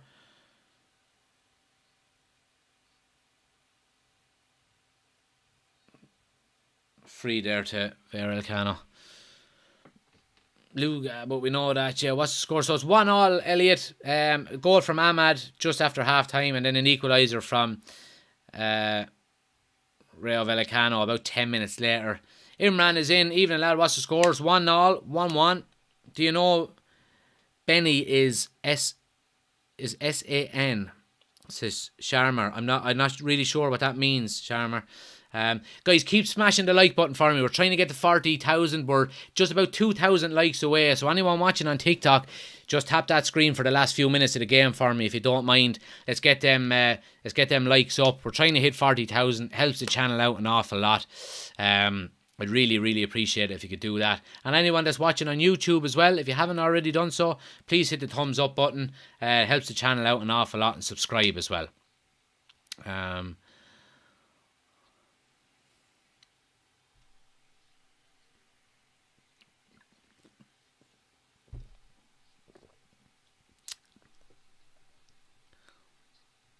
Benny, oh sorry, South African Sharma. Yeah, he is South African. Yeah, sorry, I did know that. I didn't understand what the SAN meant. Apologies about that. But yeah, look, I'm all for it. I mean, the more coaches we can get in and the more support Ten Hag can have, obviously putting his emphasis on the squad and stuff like that, I'm all for it, you know. Natty Work is in and says, hi, good to see you. You're more than welcome. Thanks for joining us. Chris says, that's it. 1-1, Ten Hag going to be sacked in the morning. So 1-1, it finishes, guys. So yeah, I mean, look, a decent game. Nothing overly exciting about it, to be quite honest with you. But look, some good minutes in the legs of the players. Ten Hag gets his first game at Old Trafford, which is great to see as well. So look, I mean, this time next week will be into our season. You know, the Premier League season will be up and running. Well, all I can say is that is crap pre-season. Beat Liverpool, kids, that's all. I don't think it's a crap pre-season, Andrew, to be honest with you. I think that's being very pessimistic. I think we've played better football in pre-season than we've played in the previous 3 years at Manchester United. So I'm happy. Right, results. Okay, we won the first couple, lost one, drew a couple. Who gives a shit about results in pre-season? You know, the intensity levels are much better. The system we're playing is much better. Players seem to be buying into it a lot more. So look, I'm all for it. Cottle says, anything is possible. Remember Chelsea won the league after finishing 10th? Absolutely. Obviously still very unlikely we'll win the league. We will, absolutely. Looking forward to next Sunday and we see the system in competitive match. Absolutely we will. You know, hopefully. But look, guys, it's been a good pre-season. We've done the watch-alongs for it, and that's the watch-alongs done and dusted for pre-season. Obviously, we're going to be back next Sunday for Manchester United's first league game. I'm going to have the new jersey ready to go. I can't wait to put it on. I'm not wearing it until next Sunday. But between now and then, we're going to have our usual transfer talk shows. We have one tomorrow night at 7:30, live on YouTube as well. So make sure you're liking and subscribing. Wednesday night, we have our transfer talk show as well. I haven't really... Oh, yeah, sorry. And on Wednesday night as well, I'm doing my Premier League predictions live on YouTube as well. So we're going to do our Premier League predictions show. So make sure you're tuning in for that as well. And Friday, we usually do a transfer talk show on Friday, but I'm not 100% sure if I'm going to do that or whether I'm going to do an actual watch along for the Friday night football, the start of the Premier League. I'll let you know later on in the week. But if you haven't already done so, anyone watching on TikTok, you can find the links to all of my socials on my homepage and my link tree, my YouTube. We have a fantasy football league as well. Make sure you go and join that as well for the United Community channel. Get your teams in before next week. We also have a Discord that you can click on as well. Join our Discord. It's going to be where all the chat goes on midweek, you know, in between videos and in between content and stuff like that, where, you know, we're going to talk about all things United.